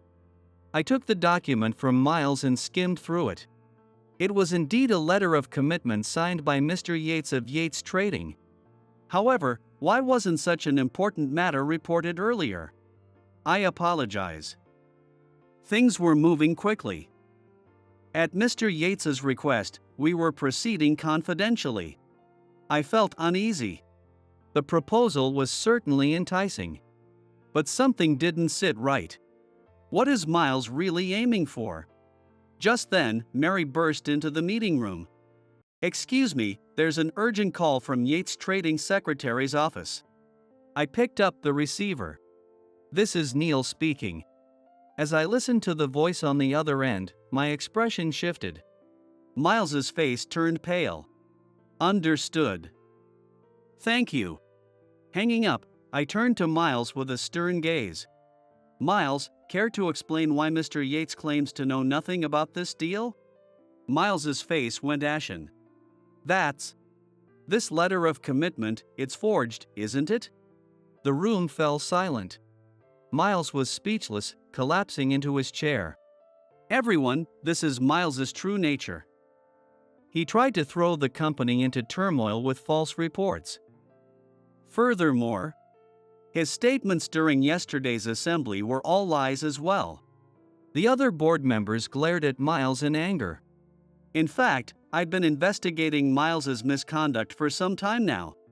I took out my phone and played a recording. It captured Miles pressuring a client to deliberately reduce their orders. Miles has been sabotaging the company's performance to protect his own position. The board members murmured in shock. Additionally, I've uncovered evidence of a slush fund scheme he's been running for the past 5 years. These findings have already been submitted to the auditors. Miles looked utterly defeated, his head hung low. Miles, you are hereby dismissed. We're also considering filing charges. Wait. I have a family. If you truly cared about your family, you wouldn't have done something so reckless. Security was called, and Miles was escorted out. Everyone, I'm sorry you had to witness such disgraceful behavior. But this marks a new beginning for our company. The board members nodded in agreement. A week passed since Miles's dismissal. The company's atmosphere had transformed, and the employees' energy and enthusiasm were palpable. However, I couldn't let my guard down. Miles's influence ran deep, and it was possible that his loyalists still lingered within the company. One morning, Mary rushed into my office. Mr. Irvin, we've got a serious problem. We've received information that Miles is attempting to sell our confidential information to a competitor. I stood up from my chair. According to Mary, Miles had secretly contacted a rival company after his dismissal. He was trying to sell our new business plans and client lists. What's more, there was a recorded conversation between Miles and a competitor's executive as evidence. I took immediate action. I called Matthew and contacted our legal counsel. Within 30 minutes, an emergency response meeting was underway. We faced 2 major challenges. One was to prevent further information leaks. The other was to identify those within the company who were colluding with Miles. Matthew gave his report. We've already filed an injunction with the court regarding the information leaks, including freezing Miles's assets. After much discussion, the following measures were decided. First, an emergency audit of the company's internal network by the IT department. Next, hearings with the heads of all departments. Finally, strengthening the internal whistleblowing system. This matter was to be handled in utmost secrecy. It was crucial to avoid alerting Miles's remaining allies. Late that night, as I stayed behind in the office, there was a sudden knock at the door. When I opened it, it was Henry. He looked nervous as he began to speak. Actually, Miles approached me. He asked me to help him start a new company and promised a hefty reward if I leaked confidential company information. I looked straight into Henry's eyes. So, what did you decide? Without hesitation, Henry responded. I refused. Mr. Irvin, I love this company. I'd rather leave this industry than follow someone like Miles. I let out a sigh of relief. I was glad I had trusted Henry. His information proved decisive. The next day, I contacted the police. Miles was arrested for attempting to steal confidential information. At the same time, the internal investigation identified several executives who had been colluding with him. They too faced strict disciplinary actions. The company was shaken to its core by this incident. However, overcoming the crisis only strengthened the unity among the employees. I gathered all the employees to address the situation. Everyone, I know this has been a challenging time. But we came together and overcame this crisis. From now on, we will move forward as a stronger company. Determination gleamed in the employees' eyes. Having weathered this trial, the company was ready to take a fresh step forward. A month passed since Miles's arrest. The company began to regain stability, and operations under the new system were starting to gain momentum. However, I still felt a sense of unease. While Miles's wrongdoings had been exposed, the long-term damage he had inflicted on the company wouldn't disappear overnight. One day, I called Mary and Henry into my office. "I need to discuss something with you both." "Yes, what is it?" "I want to fully uncover the extent of the damage Miles caused to the company and make it public." "But wouldn't that harm the company's image?" "No, I see it as an opportunity to demonstrate our strength. By acknowledging past mistakes and showing how we've overcome them, we can regain the trust of our clients and partners." Mary and Henry exchanged glances and nodded. "All right, let's get started." The three of us divided the tasks and began our investigation. Fraudulent accounting, workplace harassment, pressure on business partners. One shocking revelation after another came to light. 2 weeks later, we finally had the full picture. I decided to hold a press conference. On the day of the conference, standing before a large gathering of reporters, I calmly began to speak. "Today, we will disclose the full extent of the misconduct committed by our former executive, Miles." I detailed Miles's wrongdoings thoroughly. The room buzzed with murmurs.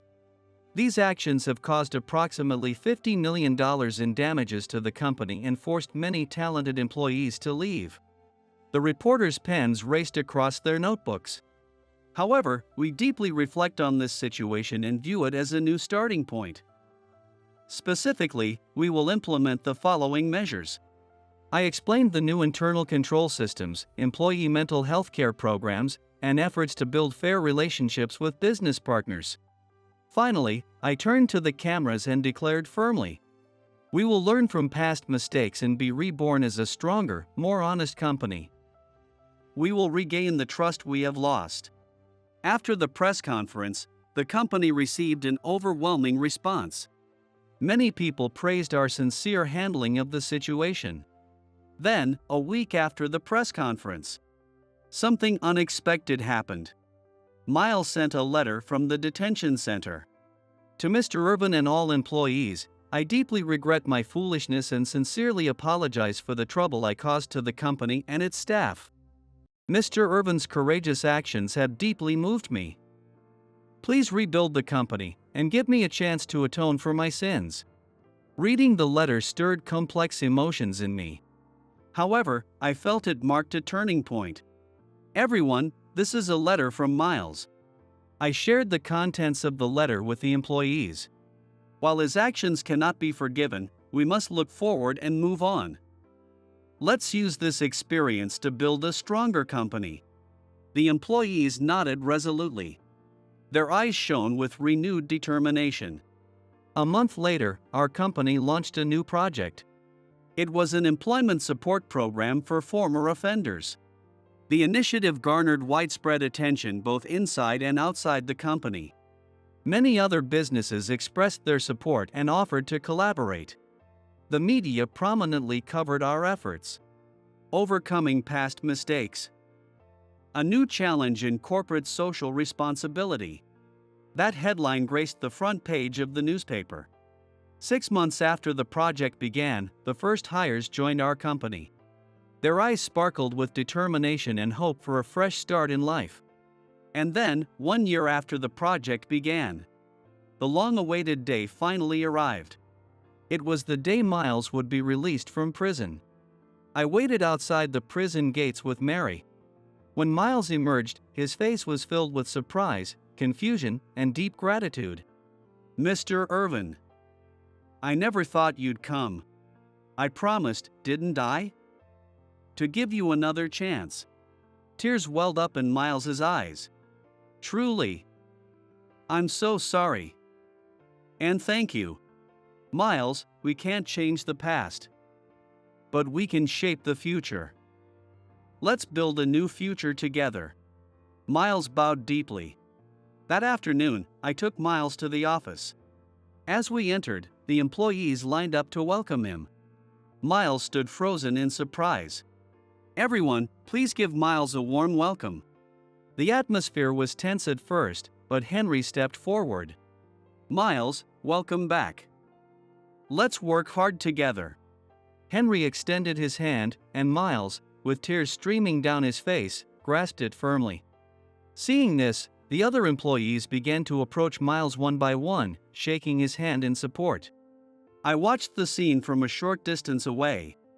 "Mr. Irvin, it's truly wonderful, isn't it?" "Yes, our company has taken a new step forward." That night, I stayed late at the office, gazing out the window. The city lights seemed to shine brighter than ever before. Our company had overcome a tremendous trial. And through that process, we were striving to give back to society the lessons we had learned. Isn't this the true mission of a company? Not just to pursue profit, but to contribute to society and enrich people's lives. I let out a deep breath. The road ahead is still long. But we have hope. And we have the power to turn that hope into reality. Tomorrow will bring new challenges. But with the strength we've gained, we can overcome anything. I quietly clenched my fist, savoring the emotions swelling in my chest and the anticipation for what lies ahead. This is a story of a company's rebirth. But it is also a story of believing in human potential, the courage to forgive, and the strength to recover. We all make mistakes. But if we can acknowledge those mistakes, learn from them, and move forward with courage, the path will always open up. With this lesson in our hearts, our company will continue to forge a new history. To become a stronger, kinder, and more humane company. Yes, our challenge is never ending. We will keep moving forward, step by step, steadily. For the sake of society, and for ourselves. Miles's life spiraled downward after being ousted from the company. On the day of his arrest, his wife packed her belongings and returned to her parents' home. With the parting words, "I never want to see your face again." His son, upon learning of his father's crimes, also left home with his mother. Miles received a 5-year prison sentence and was incarcerated. The once elite executive in tailored suits was gone, replaced by a middle-aged man in prison uniform. Life in prison was nothing short of hell for Miles. Other inmates mocked him, ridiculing the former elite businessperson, and he became a target of bullying. He was assigned the dirtiest tasks, like cleaning toilets, and forced into backbreaking labor, with barely enough food to sustain him. At night, alone in his cell, he would weep as he recalled his past glories. But there was no one to comfort him. After his release, Miles tried to reintegrate into society, but it proved far more difficult than he had imagined. His criminal record and age worked against him. No company was willing to hire him. With no other options, Miles turned to day labor to make a living. The man who once hosted clients at upscale restaurants now toiled on construction sites, drenched in sweat. His former self was unrecognizable. His home had shifted from a luxurious apartment to a modest flat. His meals were simple and frugal, a stark contrast to the lavish lifestyle he once knew. One day, Miles ran into a former subordinate on the street. But the subordinate, upon seeing Miles's current state, quickly averted his gaze and walked away. In that moment, Miles felt the full weight of his crimes pressing down on him. That night, in his small, shabby apartment, Miles stared at his reflection in the mirror. A wrinkled face, a gaunt body, and most of all, eyes clouded with regret. This wasn't supposed to happen, Miles muttered. But there was no turning back. His life had become a living hell. The dignity, power, and wealth he once possessed were all gone, leaving him with nothing but regret. Amid all this, the only glimmer of hope was the chance for a fresh start that I had offered him. However, to make the most of it, Miles needed to truly transform himself. Could he muster the resolve for such a change? Or would he continue his descent into ruin? Miles's future remained uncertain. The one certainty was that his life would never return to what it once was. And this was entirely the result of his own actions. This story is a record of the downfall of a man consumed by power and status. At the same time, it reveals the profound flaws in human nature. Miles's fate serves as a stark warning. Power corrupts, and arrogance paves the way to ruin.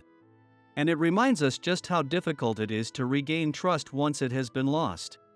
Miles's tale is, in many ways, a modern-day parable.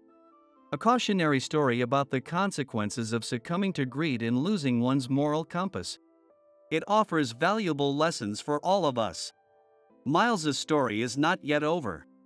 He still has a chance to atone for his mistakes. But whether he takes the chance is entirely up to him. 5 years had passed since Miles's scandal. The company I led had grown into a highly regarded enterprise within the industry. Henry, now the leader of the new business development team, had launched a groundbreaking idea that became a massive success, driving the company's performance to new heights. Our employee satisfaction surveys consistently ranked us among the top workplaces, reflecting the positive and supportive environment we had cultivated. One day, I stood in my top-floor office, watching the busy employees below. Suddenly, there was a knock at the door. "Come in." It was Mary, now the head of HR. "Mr. Irvin, I have great news. Our second life support program has won this year's CSR Excellence Award." A wide smile spread across my face. We did it. Everyone's hard work has paid off. This program had been launched in the wake of Miles's scandal. It aimed to provide second chances to those who had made mistakes in their past, garnering widespread social acclaim. And one more thing. You've received a letter from Miles. I was slightly surprised. After his release from prison, Miles had returned briefly to the company before resigning to start a small business in a rural area. Opening the letter, I found an update on his life and words of deep gratitude. After finishing the letter, I exhaled deeply. People can change. Yes, thanks to you, Mr. Irvin. No, it's thanks to everyone. None of this would have been possible alone. We got here by working together. Just then, my secretary called. "Mr. Irvin, it's time for your meeting with the young entrepreneurs of tomorrow." "All right, I'll be there soon." I stood up and left the office with Mary. As the elevator descended, I found myself thinking back to that day. The day I was almost thrown out by Miles. And from that experience emerged a new vision for the company. As I entered the meeting room, I was greeted by the eager faces of young entrepreneurs filled with hope. "Hello, everyone. Today, I want to hear about your dreams." Their eyes lit up with excitement. In their passion, I saw a reflection of my younger self. After the meeting ended, I returned to my office. The setting sun painted the sky in beautiful hues outside my window.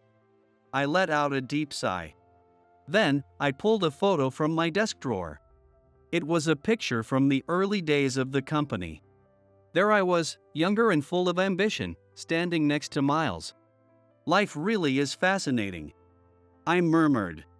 "All the struggles, all the joys, every moment shaped who I am today."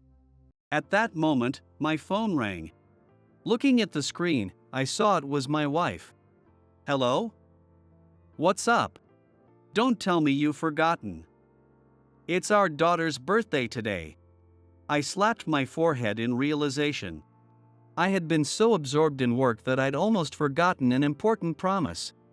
"Of course I remember. I'm heading home now." Hanging up, I hurriedly grabbed my coat. Before leaving the office, I paused to look out the window one last time. The city lights were beginning to illuminate the streets below. The sight felt like a reflection of the company's bright future. I smiled with contentment. Then I turned and made my way home to my beloved family. When I arrived, my daughter ran up to me, beaming. "Daddy, welcome home." "I'm home." "Happy birthday." Time with family. This was the ultimate reward for all the hard work I had endured. As I watched my daughter blow out the candles on her cake, I thought to myself, I'll keep working hard for everyone. That night, I fell into a peaceful sleep for the first time in a long while. Tomorrow would bring new challenges again. But I knew that with who I am now, I could overcome any challenge. I was confident of that. My name is Jake, and I'm 35 years old. It's been 15 years since I stepped into the world of the gang. I became the youngest underboss in our group. Even for someone like me, there are loved ones I care deeply about. On this weekend, I visited a high-end restaurant to celebrate my sister Sarah's 39th birthday. After our parents passed away young, Sarah stepped in as a parental figure and raised me. I don't often express my gratitude, but on occasions like this, I want to show it properly. Jake, this food really lives up to its reputation. Thank you for bringing me to such a lovely place. It's nothing. At least once a year, we should indulge a little. Don't hold back, order anything you want. This really is a nice place. I'd heard good things, but it's even better than I imagined. The decor is elegant, and more than anything, the food is delicious. This is a great birthday celebration. But then, something happened that ruined my expectations for this luxurious dinner. Ha! Is that you, Sarah? I'm not mistaken, right? Wow, it's been ages. How've you been? I can't believe I'm running into you here, what a coincidence. Seeing a woman of a similar age speaking to Sarah so familiarly, I asked, "And who might this be?" "It's Jessica. She's a classmate from my middle school days." That name rang a bell. Sarah once shared some stories about her struggles in middle school. It was just the other day, while we were relaxing at her house. She had been sorting through old photos and seemed to be reminiscing about her school days. There was a classmate of mine in middle school named Jessica. She was the daughter of a company CEO, and everything about her life, her possessions, her lifestyle was enviable. When I was in my third year, our parents passed away, right? Jessica pretended to pity me. But she would cleverly make nasty remarks. I had no idea Sarah experienced something like that in her school years. What kind of remarks? Nothing major. Just the usual. Once, my grandfather came to a parent-teacher meeting in my parents' place. Jessica saw that and said, "Sarah, is your father really that old?" When I explained that my parents had passed and my grandfather was helping me out, and that I wasn't planning to go to high school, she said, "Oh wow, that's so sad. You're not even going to high school? That's basically a dead-end life." Even hearing about it made my blood boil. Jessica apparently used her wealth as a weapon to belittle others who weren't as fortunate. She kept making those remarks until graduation. She went on to a prestigious girls' school, while I chose to go straight into the workforce. Thinking back, it doesn't leave a good feeling. I should just throw this picture out. With that, Sarah nonchalantly discarded the photo. "So that's the person you talked about. Now she's just waltzed up here and started talking to you. I have a bad feeling about this." Jessica was now staring at me with an obvious lack of restraint. "I can't believe I'm seeing you here. You really had it rough back in middle school, huh? But look at you now, doing well for yourself. I come to this place all the time. It's full of classy people, don't you think? Honestly, when people like you show up here, it ruins the atmosphere. Don't worry. We know how to behave properly. I'm an adult now, after all. Sure, life wasn't easy back then. But I've managed to do well for myself." Jessica clearly didn't like Sarah's calm response. "Doing well, huh? But didn't you go straight to work after middle school? So, where do you work now?" Sarah casually named a major company. Jessica's eyes widened in surprise. After graduating middle school, Sarah worked tirelessly and developed skills that didn't rely on academic background. "If I remember right, isn't your father's company in the same industry?" From the conversation, it seemed that Jessica's father's business was in the same field. However, Sarah's company was slightly more prominent and well-known. Ha! Acting all confident now, are you? You know what they say, a leopard can't change its spots. Once poor, always poor. It's just in your nature. Ah, are you really ordering the most expensive course? It doesn't suit you at all. You clearly don't know your place. Teaching poor people manners is just impossible, isn't it? It's fine. We made a reservation and fully intend to pay for everything. We? Oh, and who's this guy? This is my brother. He's treating me for my birthday. I gave Jessica a slight nod, but she stared me up and down, clearly judging me. Oh, I thought maybe he was your boyfriend or something. Seriously? You're having dinner with your brother at your age? That's so lame. Birthdays are for kids, you know. This place isn't meant for things like that. Did you come here just because it's expensive and you wanted to experience it? Okay, fine, happy birthday, I guess. This is so pathetic. Ha ha ha. She really has no filter, does she? I can see why Sarah didn't like her. This woman seems to have spent her whole life bragging about her family's money. Just as I began to feel truly annoyed, a server came over to pour wine.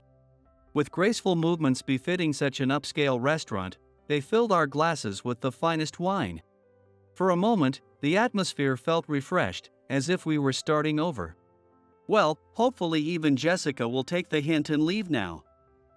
Peace can be restored. But seeing the server's actions, Jessica only became more agitated. The moment the server left, Jessica aggressively confronted Sarah. Did you seriously order Romani Conti without even appreciating its value? What a waste of wine. Cheap wine is good enough for someone like you. Honestly, not knowing your place like that, how embarrassing. I'll make sure you don't make the same mistake again. With that, Jessica snatched Sarah's glass and dumped the wine over her head. The crimson stains spread across Sarah's white dress, dotting it like scars. I was so stunned that I couldn't even close my gaping mouth. Ha ha ha. Oh, this is priceless. You're soaked, your makeup and dress are a mess. But honestly, this is more fitting for you. It's proof you don't belong in a place like this. How dare you, working at a bigger company than us and ordering the most expensive course? I can't let that slide. Even if you don't like us, isn't this going way too far? Sarah protested, but Jessica ignored her, dropping her voice to a menacing tone. I'll make you disappear. I'll use the gang's power. Without caring that we were still in a restaurant, Jessica pulled out her phone and made a call. From her words, it sounded like she had connections with some gang group and was giving orders. I didn't know what kind of relationship she had with them, but she spoke with a tone of authority as if she owned them. That was the moment I hit my limit. I grabbed Sarah's hand, stood up, and glared at Jessica. Hey! Meet me out back. Oh, how scary. What a violent tone. So the little brother of a poor family is a brute? Out back, you say? You don't even know who's backing me. Fine. I'll take you up on it. Don't regret this later. You talk too much. You're nothing like my refined sister. I've had enough. I'll be the one to wipe out your family's business and your gang buddies. We paid the bill, and Jessica canceled her meal as we all headed out back. The alley behind the restaurant was dark and narrow, a place no ordinary person would pass through. But it wasn't empty. Several gang members were already gathered there, waiting like predators. So this is your plan, ambush us here to rough us up, huh? Judging from their tattoos and demeanor, they're members of that group. They've got some muscle, but they're not unbeatable. The gang men smirked as they stared at us, likely amused by the sight of Sarah, still drenched in wine. Hey! She's not here for your entertainment. I desperately wanted to get Sarah out of there. But there was no way I could ignore a fight that had been brought to us. "Oh, here they are," Jessica said, in that grating, sing-song voice. "Look at these two, don't they just scream poverty?" They were causing all kinds of trouble in my regular spot. I'm big on manners, so I couldn't just let it go. "You're the one who poured wine on her head in the middle of the restaurant. You're the one who caused the trouble." Ignoring me, Jessica switched back to her low, venomous tone. "Take care of this woman. And while you're at it, deal with the guy too." At her signal, the gang members charged at Sarah. She screamed, but in an alley like this, no one would hear. "You cowards attacking a woman? And you call yourselves gang? If you lay even a finger on her, I won't let you off easy. Come at me instead." But they ignored me, focusing on Sarah, the easier target. Damn it. I knew this group had a bad reputation, but this, hiring gang members as personal bodyguards? Jessica must have bought them with money. I stepped in front of Sarah, blocking their attacks. Behind me, I heard her sharp intake of breath. "Jake, don't push yourself. If it's about me, it's okay." "What are you saying? If I don't protect you, who will? You just focus on keeping yourself safe." "But there are so many of them, I don't know what to do." "Of course you don't. You're not used to gang fights. But it's okay, I'll fight for both of us." There's no way I'm letting Jessica get her way. I swatted away the gang's punches as they came flying at me. The gang seemed slightly taken aback by my movements. It looked like they realized I wouldn't go down so easily. "Come on. What are you waiting for? He's just one guy. Do your job, or you're not getting paid." Jessica screamed, clearly panicking. "So it's true you're just paying these guys to be your muscle? What a sad little woman you are. Actually, you're too old to be called a little woman. Maybe it's time you retired, old hag." Predictably, my provocation got under Jessica's skin. Her face turned red as she spat back. "How dare you insult me like that? You've got no manners at all. I don't care what happens, just beat him to a pulp." But the truth was, no run-of-the-mill gang members could defeat me. I wasn't the youngest underboss for nothing. Remaining composed, I systematically took down one gang member after another. Some collapsed onto the ground, while others scrambled to flee. "You've got to be kidding me. Why is he so strong? My gang member have never lost before." "Hey, you guys, what's going on here? If you're holding back, I won't forgive you." A beaten gang member, slumped on the ground, muttered weakly, "Even if you say that, it's impossible. This guy's insanely strong. You're a pathetic bunch. Are you really gang members? If people like you can get by, then standards have fallen pretty low." "All right. One last guy left." The remaining gang members were already panting heavily. It was clear they were no match for me. "Do something. If you lose, you'll regret it." "Not a chance. Sis, stay behind cover. I'll handle this." With that, I delivered a full-force strike to the last gang member. He crumpled to the ground, leaving just the three of us, me, Sarah, and Jessica, standing in the alley. This is unbelievable. I guess poor people are just unusually sturdy. I miscalculated. You really can't shut that mouth, can you? Are you next? I don't like raising my hand against women, but you. I've got a grudge against you. You humiliated us back in the restaurant, and I hear you insulted Sarah back in middle school, too. You might think those words were nothing.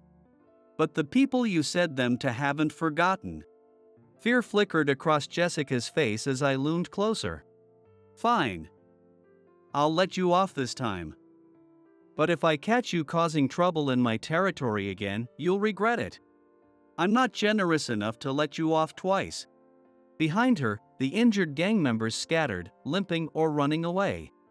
Abandoned by her so-called allies, Jessica backpedaled a few steps before breaking into a run and disappearing. That woman, she's practically worse than the gang themselves. And the way she called them in, it was like second nature. She must have some real connections to the underworld. The following Monday, I woke up late in the morning to Sarah's call. "Hello, Jake? Can you come to my office right now?" "Your office? Are you sure it's okay for me to be there?" "Yes, it's a bit of a complicated situation." "I don't have time to explain, just come to the front of the building, please." "Got it. I'm on my way." Sensing something was seriously wrong, I grabbed my things and rushed to her company. When I arrived, I was met with an unexpected sight. Jessica was standing there. This time, she wasn't dolled up. Her hair was a mess, and she looked like she'd been through hell. "This doesn't look good. I'll stay out of sight and see what happens." After a while, Sarah emerged from the building. It seemed she had used her break time to slip out. I quietly revealed myself and guided Jessica into the shadows, just in case things got messy. "Jessica, I was surprised when the reception called about you. What are you doing here? Aren't you supposed to be at work? And if this is about the other day, isn't this all a bit sudden? Not that I'd want you seeking revenge anyway. Don't play dumb. Because of you two, I'm about to lose my job." "What are you talking about?" So, the story's already made its way here. That was fast, I thought. I already knew why Jessica was panicking. The day after the restaurant incident, I anonymously tipped off a tabloid about her ties to the gang. It was a sensationalist magazine, the kind that loved juicy stories about the underworld. Look at this magazine. "Heiress of a major company caught with the gang ties," that's what it says. They didn't name me. But anyone who knows me can figure it out. Naturally, my coworkers read it and started spreading rumors. The story's even on the internet. So now the younger employees know, too. Everyone at my company knows I'm the CEO's daughter. Having a scandal like this makes me the talk of the office. I read that article, too. For a tabloid, it's surprisingly accurate. It's almost like the reporter was there watching everything unfold. But even if you deny it, the truth is the truth. That's the problem. The truth is the problem. I'm the center of my father's company, everyone kneels to me. I can't afford a scandal like this. Well, maybe you shouldn't have been walking such a dangerous line. How does the daughter of a CEO end up mingling with the gang? You brought this on yourself, so don't blame anyone else. Don't you dare talk like it's my fault. My father's already been contacted for comment. He called me in first thing this morning. He asked me if the story was true. So? Did you admit it? Of course not. But he doesn't believe me.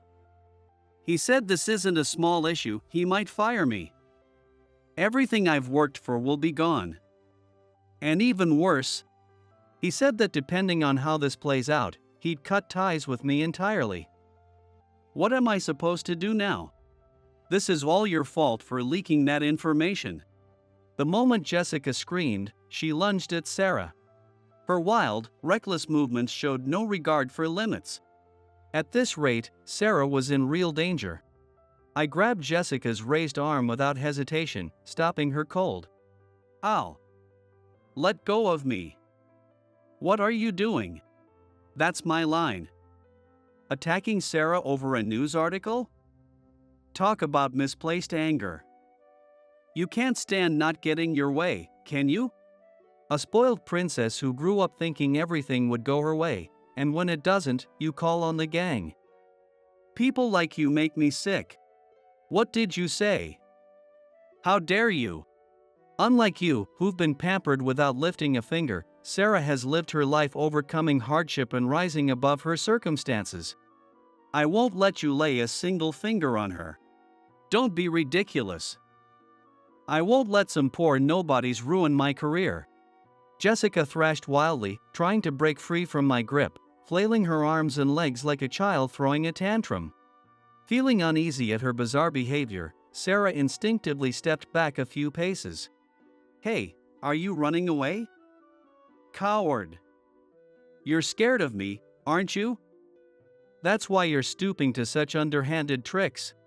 You're the one who brought in gangs to handle your dirty work. If you keep this up, I'll call my own men. Jessica stopped at my word. Your men? Are you saying you have underlings? You're slow to catch on. Didn't you notice anything yesterday? I'm the underboss of a group that's an enemy of the gang you hire. Only Sarah knows this secret. Normally, we live our lives without dragging civilians into our world. Don't lump me in with someone as vulgar as you. Screaming and flailing wherever you go. What?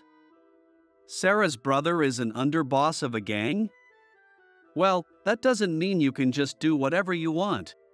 That's not fair, I've got my own connections. Desperately, Jessica pulled out her phone, dialing her usual crime syndicate contacts. Hello? Yes, it's me. I need you to come here right away. There's someone I want you to take care of. I'll double the usual pay this time. I'm in front of a company building, just listen, I'll give you the location.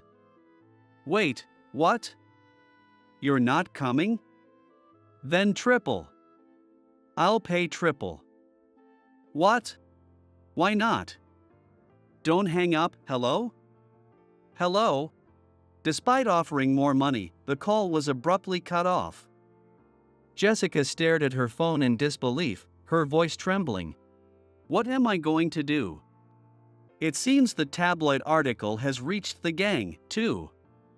They say reporters have been hounding them, asking questions about me. The same people who used to treat me so well are now turning their backs. They're refusing to take my calls and said they want nothing more to do with me. Rejected by her final support, Jessica stood frozen in despair. I took a step forward, then another, closing the distance between us. Ha!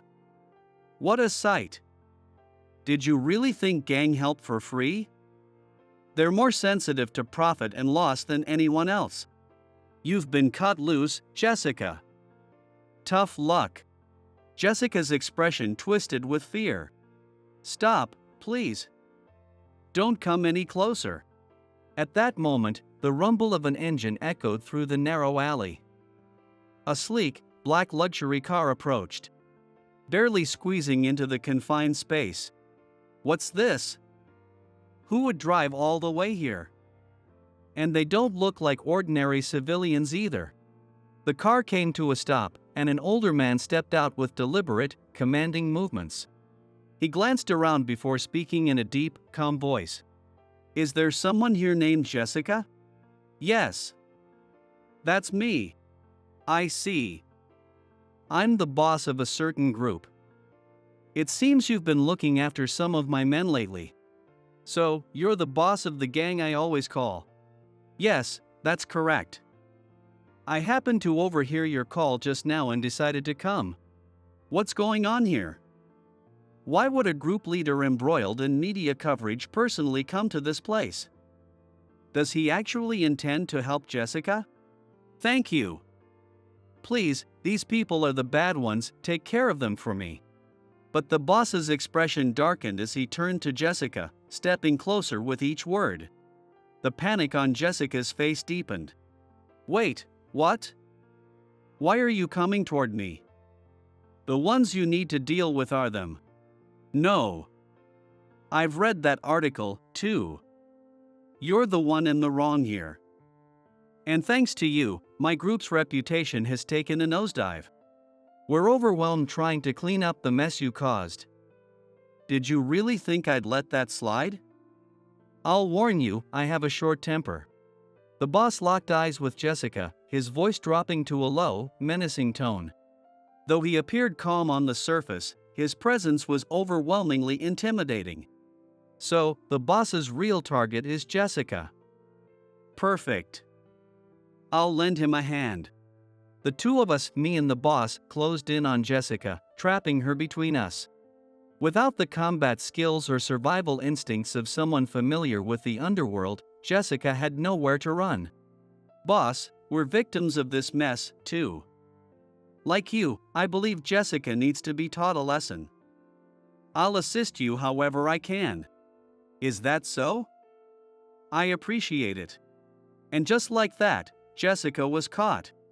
The boss grabbed her, restraining her movements with ease as he spoke quietly into her ear. This time, you really made a spectacle of yourself. Lucky for me, your little phone call saved me the trouble of tracking you down. Now then. What should we do with you? Please, no. Have mercy. I've already been fired from my company, and my father's about to disown me. I have nowhere left to go. Don't make this worse for me. Jessica's desperate plea for sympathy only made the boss smirk with a sinister glint in his eyes. Nowhere to go? Well, that works out perfectly. I've got a great offer for you. I'll give you a place to live and a job to do. Wait, really? You will? Oh, absolutely. A very special job. It's not something just anyone can do. But for someone like you, a spoiled rich girl, it's perfect. Yes, yes. Please, I'll gladly accept. Good. Then get in the car. Jessica's eyes lit up as she eagerly jumped into the back seat of the sleek, black luxury car. Watching her, I nearly burst out laughing. That boss is infamous for using people who can no longer walk respectable paths, grinding them down in the underworld. Jessica has no idea what kind of harsh life awaits her. To think he lured her in so smoothly with his words, he's a sly one. Jessica settled into the back seat of the car, looking at the boss as if everything were perfectly in place. When our eyes met, she flashed me the same spiteful smile she had the first time we met. Sorry, poor boy. Someone as special as me is destined for a special future. Starting a new life doesn't sound so bad after all. Come on, boss. Let's go. Acting like a child on a field trip, Jessica watched as the boss climbed into the seat next to her. Then, with a cold smirk, he spoke. Sure. But it seems you're under a very big misunderstanding. The special place I'm taking you to is a harsh corner of the underworld. Once you enter, you don't get out. Women like you? They're usually broken down, body and soul, until they disappear. Let's see how many years you can last. Don't worry. I'll make sure you're useful for as long as possible. The blood drained from Jessica's face. Wait. What do you mean? Where are you taking me? Somewhere you'll find very exciting. Ha ha ha. No. Stop. Let me out of here. Unable to hold it in any longer, I burst out laughing and called to her. I knew it. This is exactly where you belong. Tell me, Jessica, have you ever once thought about how it feels to be looked down on? Never, right? Well, don't worry. You're about to experience it every day. Help me. Somebody, please save me. As Jessica flailed and screamed, the boss forcefully restrained her, shutting the car door with a loud thud. Even as the car sped off, we could still see her shouting and struggling through the window. Sarah and I couldn't help but burst into laughter, waving goodbye to the departing car. Later, I checked for any updates about Jessica, but her name and story had completely disappeared from the media. It seems she really has vanished into the shadows, losing her name and place in the world. What's this, new news? The latest headline was about Jessica's father's company. Due to rumors of gang connections, the company's reputation had plummeted. Unable to recover, it had ultimately gone bankrupt.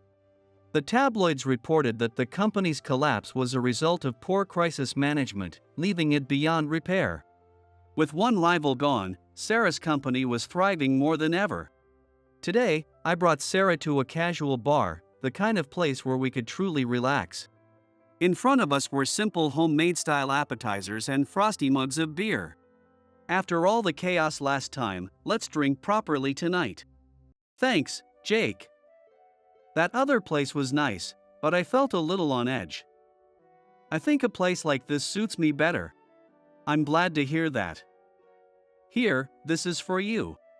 I pulled a small paper bag from my bag and handed it to her. Thank you for raising me like a parent all these years. Open it. What? For me? What is it? Inside the bag, she found a small box containing a scarf. Nothing extravagant, but a nice brand. She unwrapped it and immediately put it on. The bright colors perfectly complementing her. This is beautiful. Thank you, Jake. Sorry I can't do more. I'm always grateful for you. Embarrassed, I downed my beer to hide my awkwardness. It's perfect. I'm the one who should thank you. I'm so happy, I want to wear it every day. Hearing that makes me happy too. Sarah has given me so much, more than I can count. Some things were visible, but others were intangible yet priceless. From now on, I want to repay her, little by little, in every way I can.